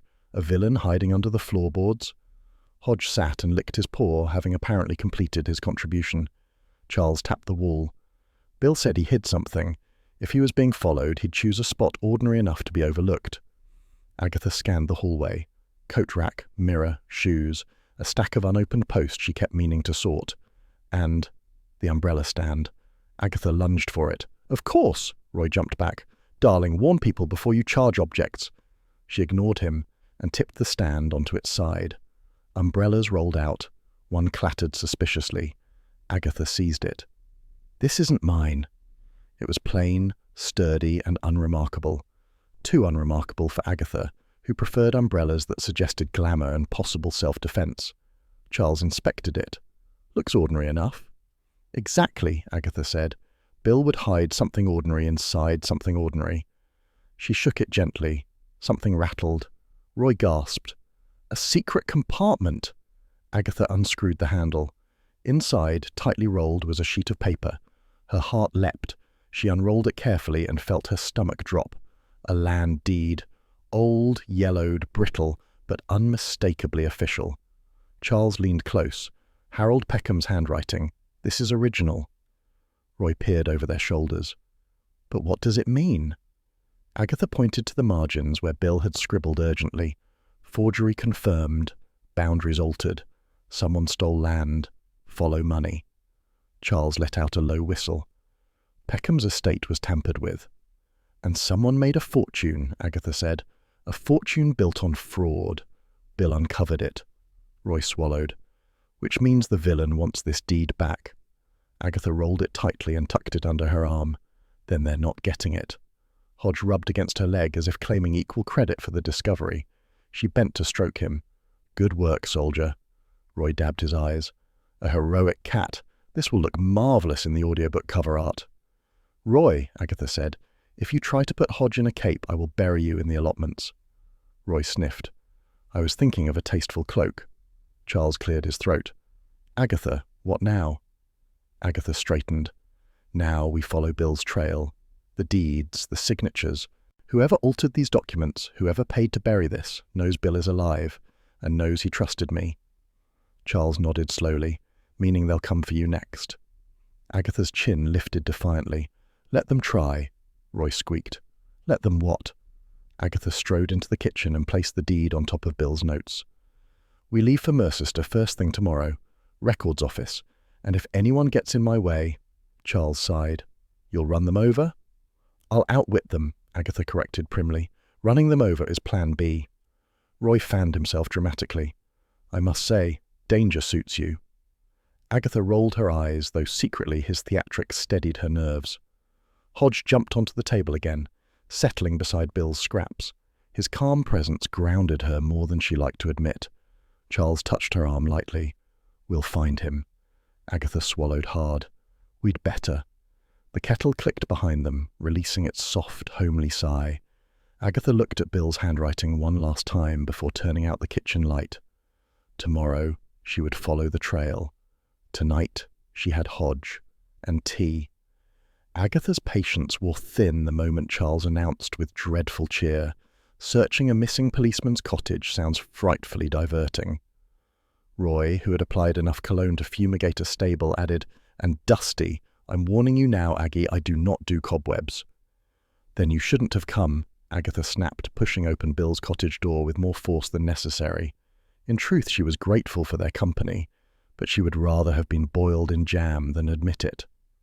The little cottage felt hollow, a place paused mid-thought, curtains half-drawn, a mug abandoned in the sink, the faintest smell of Bill's terrible instant coffee clinging to the air. Agatha bristled at the stillness, as though the house itself were waiting for her to get on with it. "All right," she said. "We search everything, properly.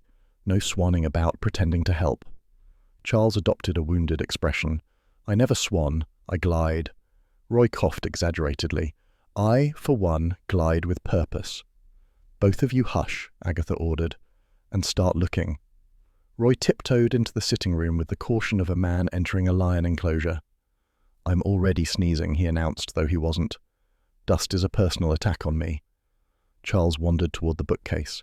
Bill always did have terrible taste in novels, he mused, running a hand along the spines.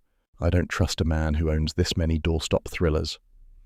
Agatha ignored them, bending beside Bill's small writing desk. She opened drawers with brisk, sharp movements. Inside, paperclips, receipts, an aging biro, and a half-finished crossword filled neatly in Bill's tight handwriting. Something about that tidy grid made her throat tighten. Bill always completed crosswords early, a sign of his orderly mind. An unfinished one was wrong enough to terrify her a little. "Nothing here," she muttered, hating the tremor in her voice. Charles glanced over. "He's all right, Aggie. He leaves things half done sometimes. Remember that abysmal curry he started making once?" "That was you," she snapped. He conceded with a lazy smile. "Yes, well, point remains."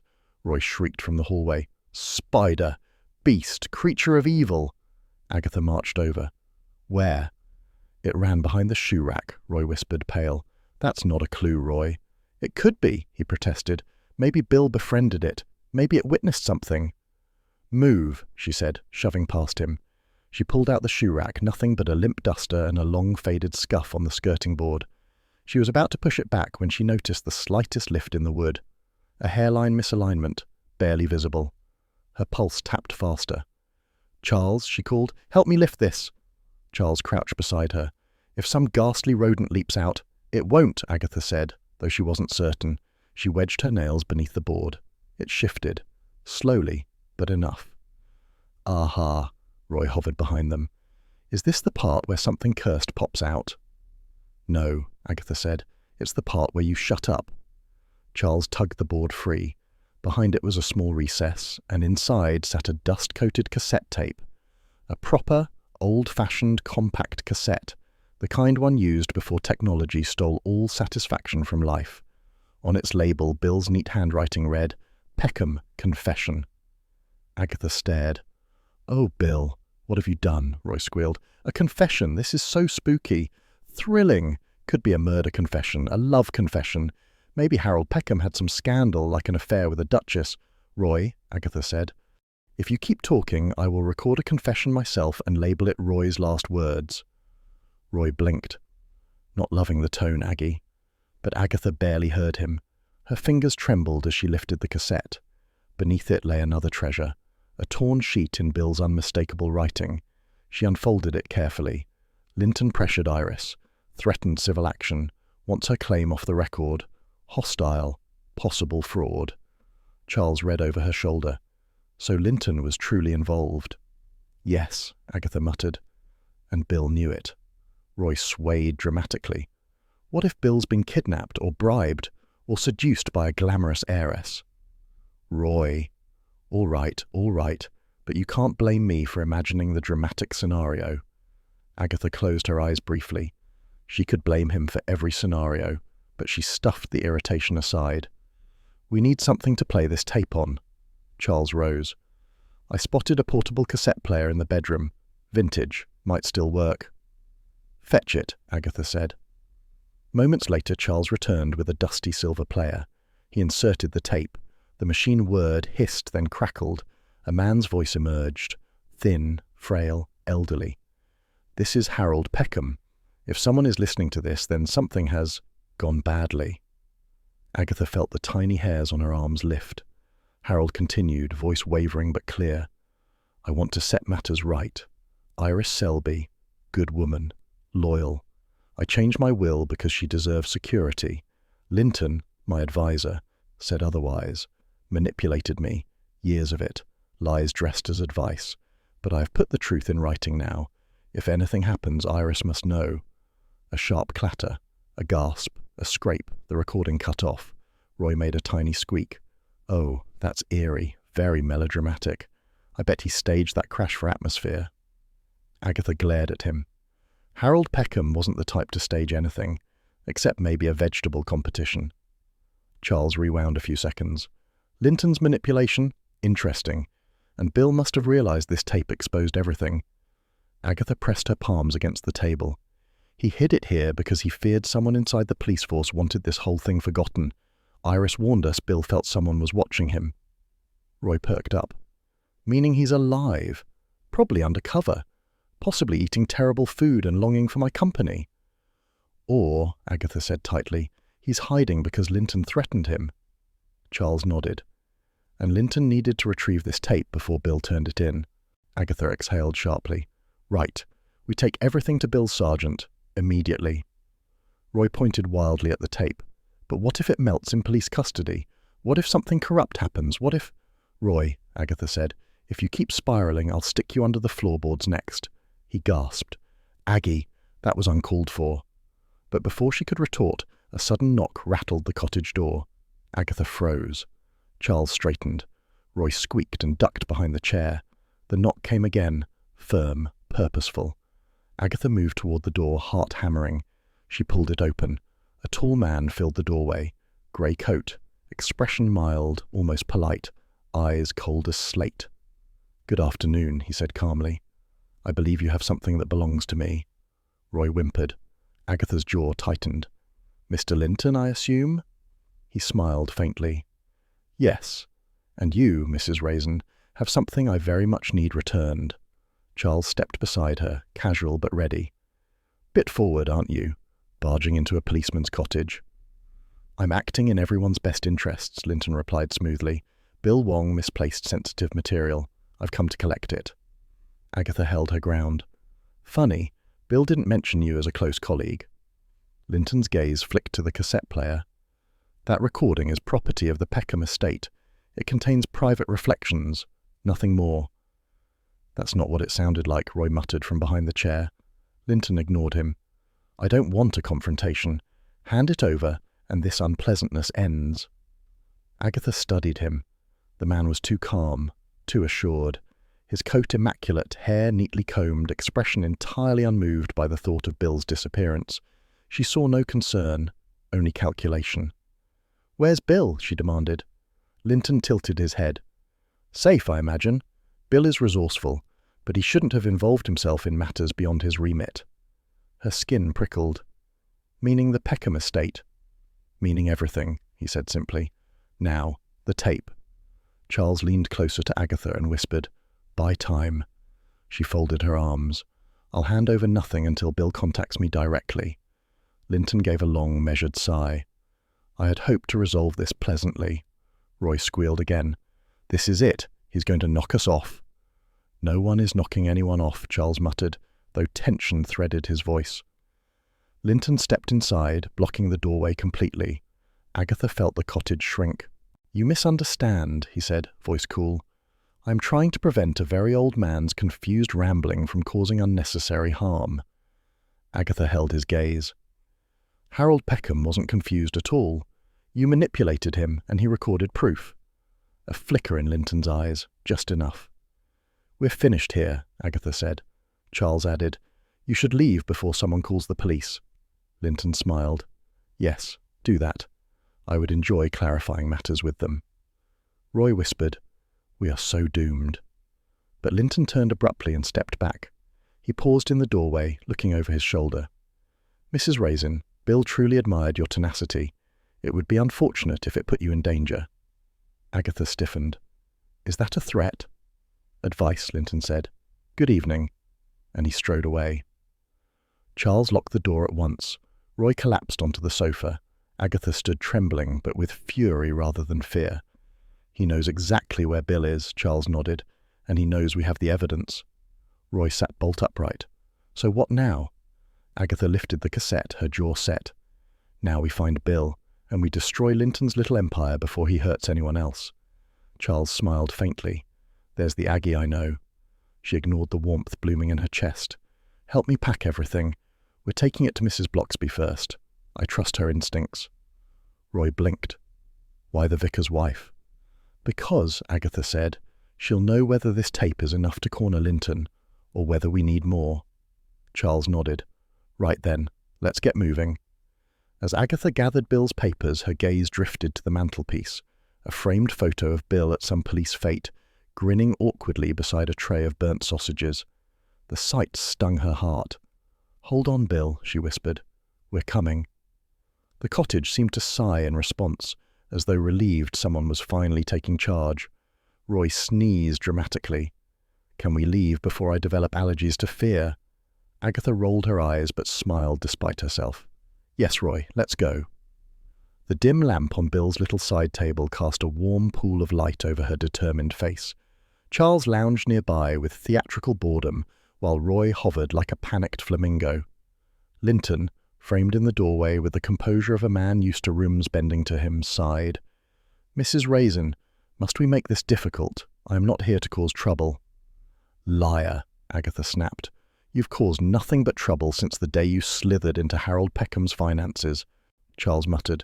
Nicely put, then adjusted his stance, arms folded. Roy, meanwhile, pressed himself against the wall as if blending in might save him. Linton stepped forward slightly, palms raised in a show of diplomacy. I simply want to correct a misunderstanding. Nothing more. Agatha barked a laugh. You held Bill captive. I call that quite a misunderstanding. Linton's jaw twitched. He wasn't used to losing ground. Mrs. Raisin, listen. Bill approached me first. He wanted to negotiate turning over the tape quietly. He believed dragging the police into this would harm Iris Selby. He felt responsible for her. Agatha froze. That did sound like Bill, hopelessly earnest, painfully gentle. You're lying, she said, but less forcefully. I'm telling you the truth, Linton replied calmly. Bill met me voluntarily. Several times, in fact. Roy gasped gleefully. Secret meetings, drama. I knew Bill had flair. Roy, Agatha snapped, not now. Charles stepped forward. If Bill met you willingly, why hide the tape? Why vanish? Linton smoothed his coat. Because he changed his mind. At the last moment, he decided the tape was essential evidence. He hid it instead of handing it over. That placed him in danger, not from me, but from someone else entirely. Agatha narrowed her eyes. Then why detain him? I panicked, Linton admitted with maddening frankness. I feared the police would interpret my involvement maliciously. I needed time to clarify matters. Clarify? Agatha repeated. You locked him in a garage. A rented garage in Evesham, Linton corrected gently, as though offering directions to a garden centre. He was safe. I ensured he had water and a heater. Roy slapped a hand over his heart. A heater! Agatha, darling, the generosity. Agatha shot him a glare so sharp he physically recoiled. Charles raised an eyebrow at Linton. Where is he now? Linton hesitated. He was moved yesterday. Agatha straightened, adrenaline burning through her worry. Was moved, she repeated, meaning someone else has him. A flash of annoyance crossed Linton's expression, too quick for most to catch, but Agatha was looking for it. I shouldn't have said that, he murmured. Mrs. Raisin, please. Give me the tape. It is dangerous in the wrong hands. Good thing it's in mine, Agatha retorted. Mrs. Raisin, Linton said with strained patience, your interference has complicated everything. Hand it over, Roy whispered. Oh dear, he's doing the scary spacing between words thing. Agatha held the tape tighter. Her knuckles whitened. She had no intention of giving Linton anything. Not a tape, not a polite farewell, not even the satisfaction of her fear. No, she said, you're not getting this. Not now, not ever. Linton exhaled slowly. Then you leave me no choice. Charles, alert now, shifted his weight. Are you threatening her? I am urging her, Linton corrected. For Bill's sake, he's alive, he needs help, and you're about to make things worse. Agatha's pulse thudded. If Bill is alive, tell me where he is. I can't, Linton said, because I don't know anymore. The room stilled. Even Roy stopped breathing for a moment.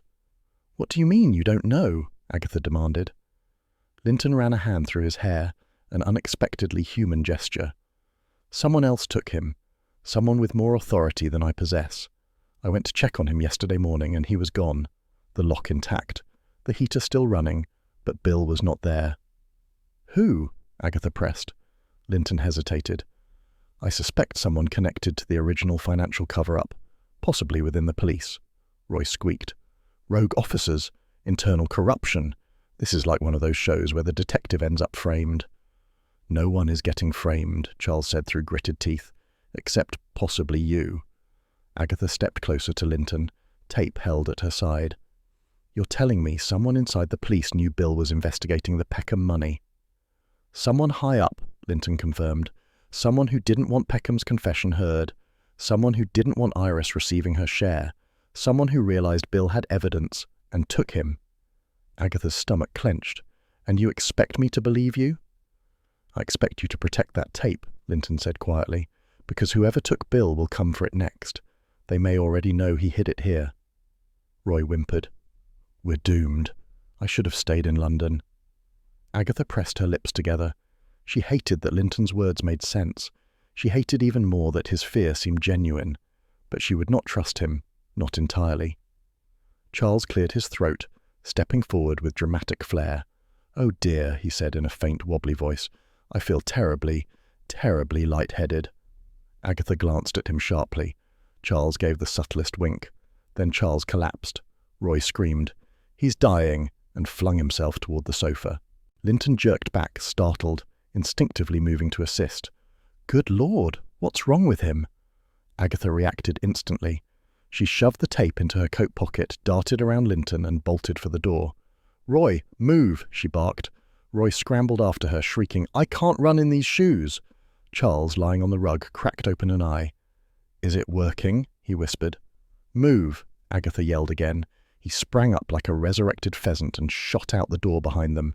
Linton shouted, Stop! You don't understand the danger. But Agatha didn't slow. She threw open the cottage gate and sprinted down the lane faster than she'd moved since escaping a rogue WI bake sale disaster in 1998. Charles caught up, panting. Did it work? Please tell me it worked. It worked, Agatha said. Now keep running. Roy was some distance behind, flailing like an inflatable tube man. Wait for me! Agatha didn't wait. She burst onto the small road leading toward Carsely, lungs burning, heart blazing with fury and fear. The tape thumped in her coat pocket, a tiny weight containing the truth, and perhaps Bill's salvation. Charles finally slowed beside her, gasping. Aggie, that was magnificent. Shut up, she snapped, though her voice trembled. We need to get to Mrs. Bloxby. She'll know what to do. Roy staggered up, bent double. My lungs are on fire, my legs are suing for emotional damages. We don't have time for theatrics, Agatha said. Someone else has Bill, someone powerful, someone willing to snatch a policeman to bury a confession. Charles wiped his brow. Do you think Linton was telling the truth? Partially, Agatha said, voice tight. He told the truth because he needed us to believe it, but he also avoided telling us something big. Roy flapped a hand desperately. But at least Bill is alive. He's alive, Agatha said, but in someone else's hands. She stopped walking, suddenly hollow.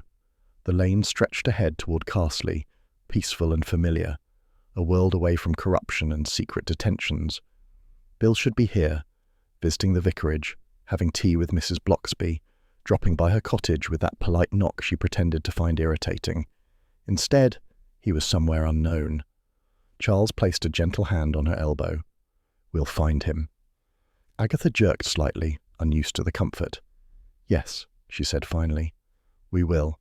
By the time they reached Agatha's cottage, dusk had pooled softly across the village green, turning windows into warm squares of amber light. A few villagers wandered past, unaware that Carsely's tranquility sat atop a growing storm. Inside her cottage, Agatha flicked on the lamp. Hodge appeared instantly, tail high, demanding attention. Agatha sank onto the sofa, lifting Hodge into her lap. Bill's alive, Hodge, but not safe. Hodge kneaded her leg with solemn commitment. Charles closed the curtains. We should listen to the tape again. There may be something we missed. No, Agatha said, not yet. Linton may have followed us. And if someone else is watching Bill's investigations, they may be watching this cottage too. Roy perched on the armchair, trembling slightly. So what now? Agatha breathed deeply. The cottage smelled of tea, cat fur, and comfort, everything solid in her life. She felt strength return. Now, she said quietly, we plan. We find out who had the power to take Bill from Linton. We follow every clue Peekom left, and we stay one step ahead. Charles smiled faintly. There's the Aggie I know. We can't rely on the police, Agatha continued, not if someone inside is involved. We trust only each other, and Mrs. Bloxby. Roy nodded vigorously. Yes, the vicar's wife is the only truly good person in this village. Agatha stroked Hodge, who purred deeply. Bill left that tape for a reason. He trusted me to finish what he started, and I won't fail him. Charles sat beside her, surprisingly earnest. We're with you, every step. Agatha didn't respond, but her shoulders softened. Outside, the wind rustled the hedges gently. Nothing ominous, just the night settling. But inside, the mystery thickened, the path ahead darkening. Bill was alive, but lost, and someone powerful enough to move him like a pawn now waited in the shadows. Agatha lifted Hodge, pressing her forehead lightly to his. We'll get him back, she whispered.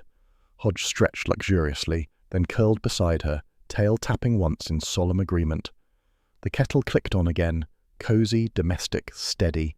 A false ending, Agatha knew. The real trouble was only beginning. Trant is lying, Agatha declared, marching toward the Morton-in-Marsh solicitor's offices with the grim focus of a woman who had finally located the true source of her irritation. He lied before, and he's lying now, and I intend to peel him like an onion until the truth falls out. Charles trotted beside her, coat collar up, voice mild. Darling, onions make people cry. Haven't we had enough tears this week? Speak for yourself, Agatha snapped. I am furious, not weepy. She pushed open the heavy front door of Trant & Company, eliciting the startled squeak of a young receptionist who had plainly been enjoying a peaceful morning. Agatha strode past her without pause. Where is he? Mr. Tranter is in conference, the girl began. Excellent, Agatha said. I adore conferences. They never survive me. She stormed down the hall, Charles following with long-suffering elegance. Tranter's office door was ajar.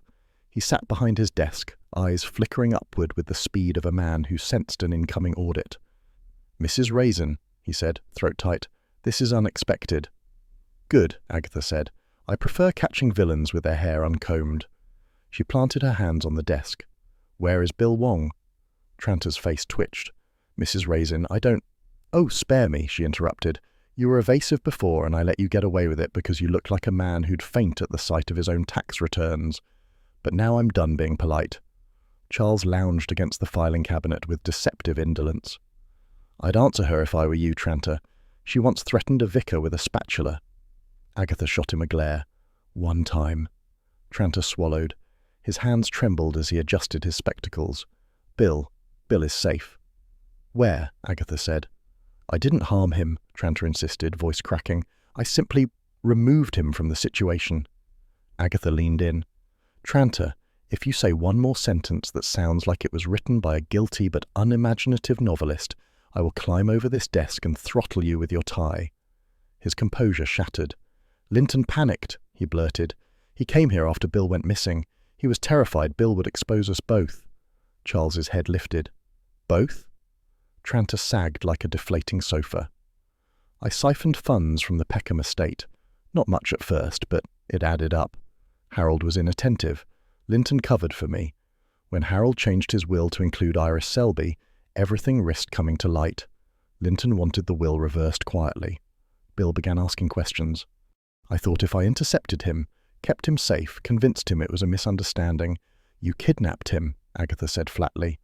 Temporarily safeguarded him, Tranter corrected weakly. Agatha rolled her eyes. The euphemisms get worse by the minute. Charles stepped forward. Where is he now? Tranter hesitated. Agatha's glare sharpened like a carving knife. In the storage annex, he whispered. Back of the building, old room no one uses. He should be quite comfortable. Agatha moved so fast Charles nearly missed her. If Bill is injured, I will personally arrange for your legal dismemberment. Agatha, Charles murmured. I'm being metaphorical, she snapped. Mostly. They swept out, leaving Tranter collapsing into his chair.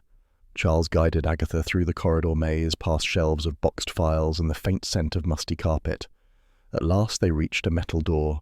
Agatha rattled the knob. Locked. Charles fished a hairpin from his pocket. Always useful. Agatha stared. Why do you... Never mind, just open it. A few deft twists and the lock clicked. Agatha shoved the door wide.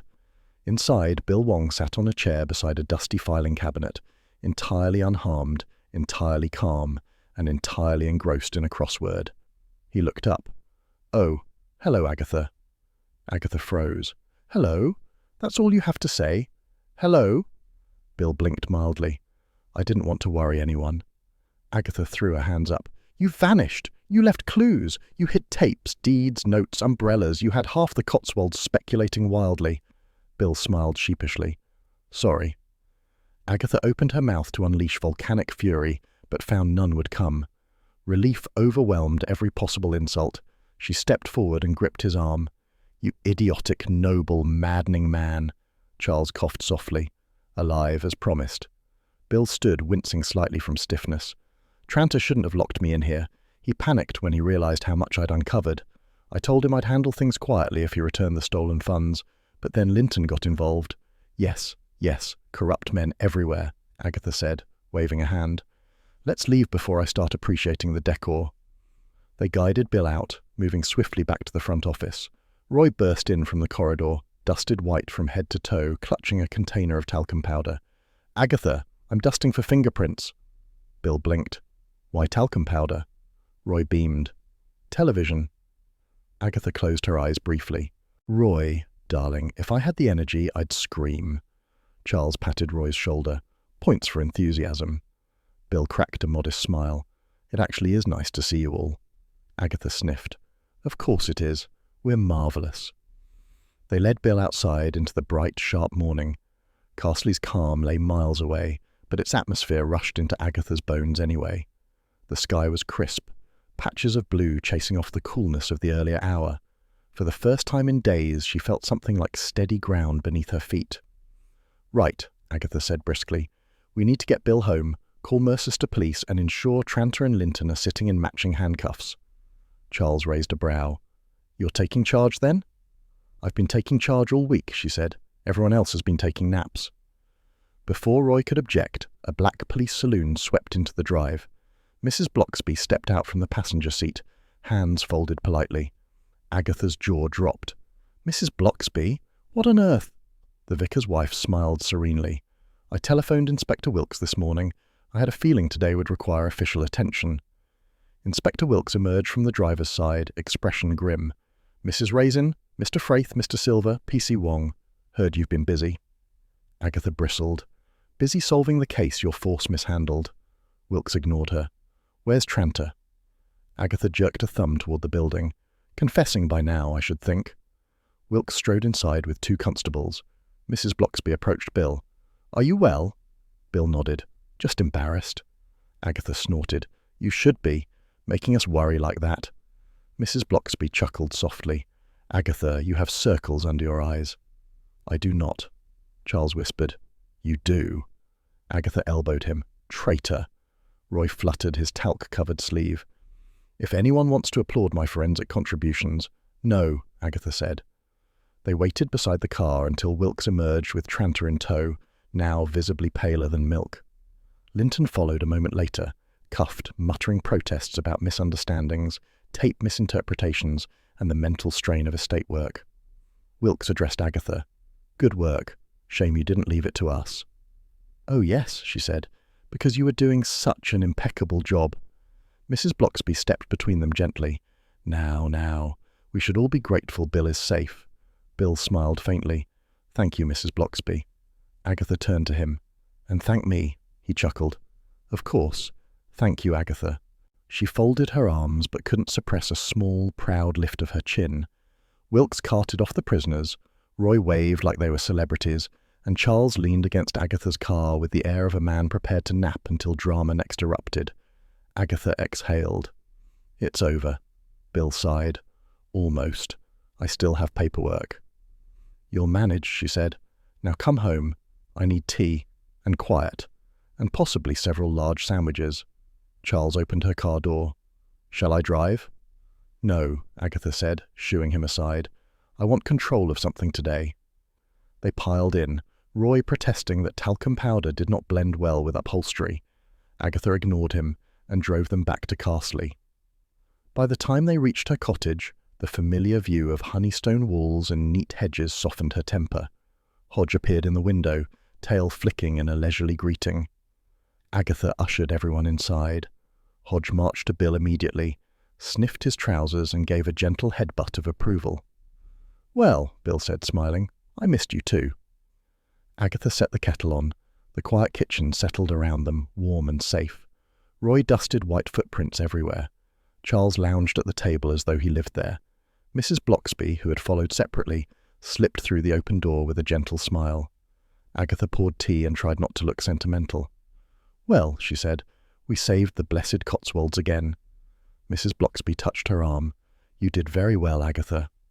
Agatha muttered, "Yes, well, I'll have to explain the WI auction fiasco next. They'll blame me for something." Bill laughed. "They always do." The kettle sighed again, warm and familiar. Hodge stretched luxuriously on the chair. Agatha Raisin, for the first time in days, allowed herself to breathe. "Bill Wong, you have ruined the auction timetable," declared Mrs. Josephs the moment Bill stepped into the WI hall. "No hello, no sympathy, no welcome back from being mysteriously detained. Just pure administrative indignation." Bill froze like a schoolboy caught near a broken vase. "I'm very sorry," he began. "Sorry won't organise the donated crocheted ponchos," Mrs. Joseph snapped. Agatha swept in behind him like a storm dressed as a woman. "Oh, do stop carping, Joyce. Bill has just returned from an ordeal far more complicated than deciding whether a tea cosy should start at 50 pence. The room fell silent. The assembled WI women, Doris Simpson, Mrs. Mason, Mrs. Timpson, turned to stare. Someone dropped a biscuit tin. Mrs. Bloxby gave Agatha a gentle, approving nod. "Agatha is quite right. Bill has been through a great deal." Bill looked mortified. "It really wasn't," Agatha cut him off. "Bill, kindly stop downplaying everything. It's infuriating." Charles leaned against the wall, arms crossed, wearing the smug expression of a man watching excellent entertainment. Roy stood beside a table of mismatched china, polishing a platter with a gusto that suggested he'd appointed himself auction aesthetic director. Mrs. Josephs cleared her throat. "Well, since you're here now, Bill, perhaps you can explain where you've been." Bill opened his mouth, but Agatha stepped forward. He was assisting with a delicate matter involving estate fraud, inheritance disputes, and one exceptionally unpleasant man in a grey coat. Roy added, "And a garage. Don't forget the garage. Terrible lighting." Agatha shot him a glare that said, "Stop helping."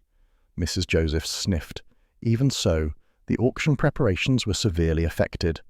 Agatha's patience snapped. "Joyce, unless the auction items attempted to flee the village, I fail to see the connection." Mrs. Bloxby interceded with her calm, church honey voice. "Ladies, we should be grateful Bill is home safely, and grateful to Agatha, who, once again, followed her instincts." A ripple of murmured agreement passed through the hall. Agatha did not blush. Agatha Raisin did not blush, but she did permit herself the briefest upward tilt of her chin. "Yes, well," she said briskly, "it had to be done." Charles murmured to Bill, "She means she enjoyed it." Agatha heard, "I did not enjoy it. I endured it heroically." Bill laughed softly. "Thank you, Agatha, truly." She stared at him, thrown off balance by sincerity. "Well, someone had to rescue you. You clearly weren't going to rescue yourself." Doris Simpson approached with a clipboard. "Agatha, dear, would you mind sorting the tablecloth donations? You have a better eye for colours." Agatha brightened instantly. "Of course I do." Then catching herself, "I mean, fine, if it helps." The next half hour unfolded in a warm bustle. Women shifted chairs, unpacked donated ornaments, and argued amiably about starting prices. The hall filled with that odd combination of domestic chaos and civic pride that Carsely did better than anywhere. Bill moved through the tasks sheepishly, apologising every time he passed someone. Most of the ladies forgave him instantly. Bill inspired that sort of trust, but several could not resist informing him precisely how the auction schedule had suffered. Agatha watched, alternating between amusement and proprietary annoyance. No one else was allowed to scold Bill but her. At one point, Bill approached her timidly. "I don't know how to thank you. You risked a lot." Agatha waved him off. "Nonsense, I risked nothing. Charles risked fainting, Roy risked his outfit. You risked losing your reputation entirely." Bill smiled. "Still, I'm grateful." Agatha felt a tiny warmth bloom in her chest, annoyingly pleasant. She turned away quickly. "Yes, well, don't vanish again. It's terribly inconvenient." The WI meeting wrapped at last in a clatter of tins and satisfied murmurs. Mrs. Josephs fussed over revised timetables, Roy showed off a makeshift display he'd fashioned from crates, and Charles flirted with anyone within reach. Agatha stepped out into the mild evening air, lighting a cigarette with the relief of someone finally allowed outside after a long sermon. Smoke curled upward in a thin ribbon. Bill joined her. "You all right?" "Perfectly fine," Agatha said. "Why wouldn't I be?" "You look tired," Agatha bristled. "How dare you?" But his smile was gentle, not mocking. "It means you cared." Agatha inhaled sharply. "I care about efficiency and order, and people not making me chase them through half the county." "Of course," Bill said, amused. She exhaled, flicking ash neatly to the side. "I'm glad you're back," Bill nodded. "Me too." A comfortable, faintly awkward silence settled. The WI hall glowed behind them, warm with laughter and chatter. Agatha stifled any further sincerity by stepping firmly on it. "Right, that's enough emotional nonsense. Go home, rest. Tomorrow we recheck the auction layout." "Yes, Agatha." "And don't apologize again," she added sharply. "Once was enough." He smiled and walked off down the lane, waving. Agatha watched him disappear around the bend. She muttered, "Honestly, vanishing for days. Some people." Back home, Hodge awaited her on the sofa, curled like a small, judgmental cushion. He rose, stretched luxuriously, and settled onto her lap with surprising gentleness. "Don't look at me like that," she told him. "I didn't enjoy rescuing him. Not one bit." Hodge purred. Agatha stroked him, annoyed at how soothing it felt. "All right, maybe a little. But he owes me, and I'm not rescuing him again. Not unless he disappears on a day when I have absolutely nothing else to do." Hodge blinked slowly, unconvinced. The kettle clicked in the background, the cottage warm and familiar, Carsely peaceful once more. Agatha sighed, leaning back. "Another mystery solved," she said, naturally. Hodge curled deeper into her lap, purring with smug approval. The night settled around them, cozy and untroubled, for now.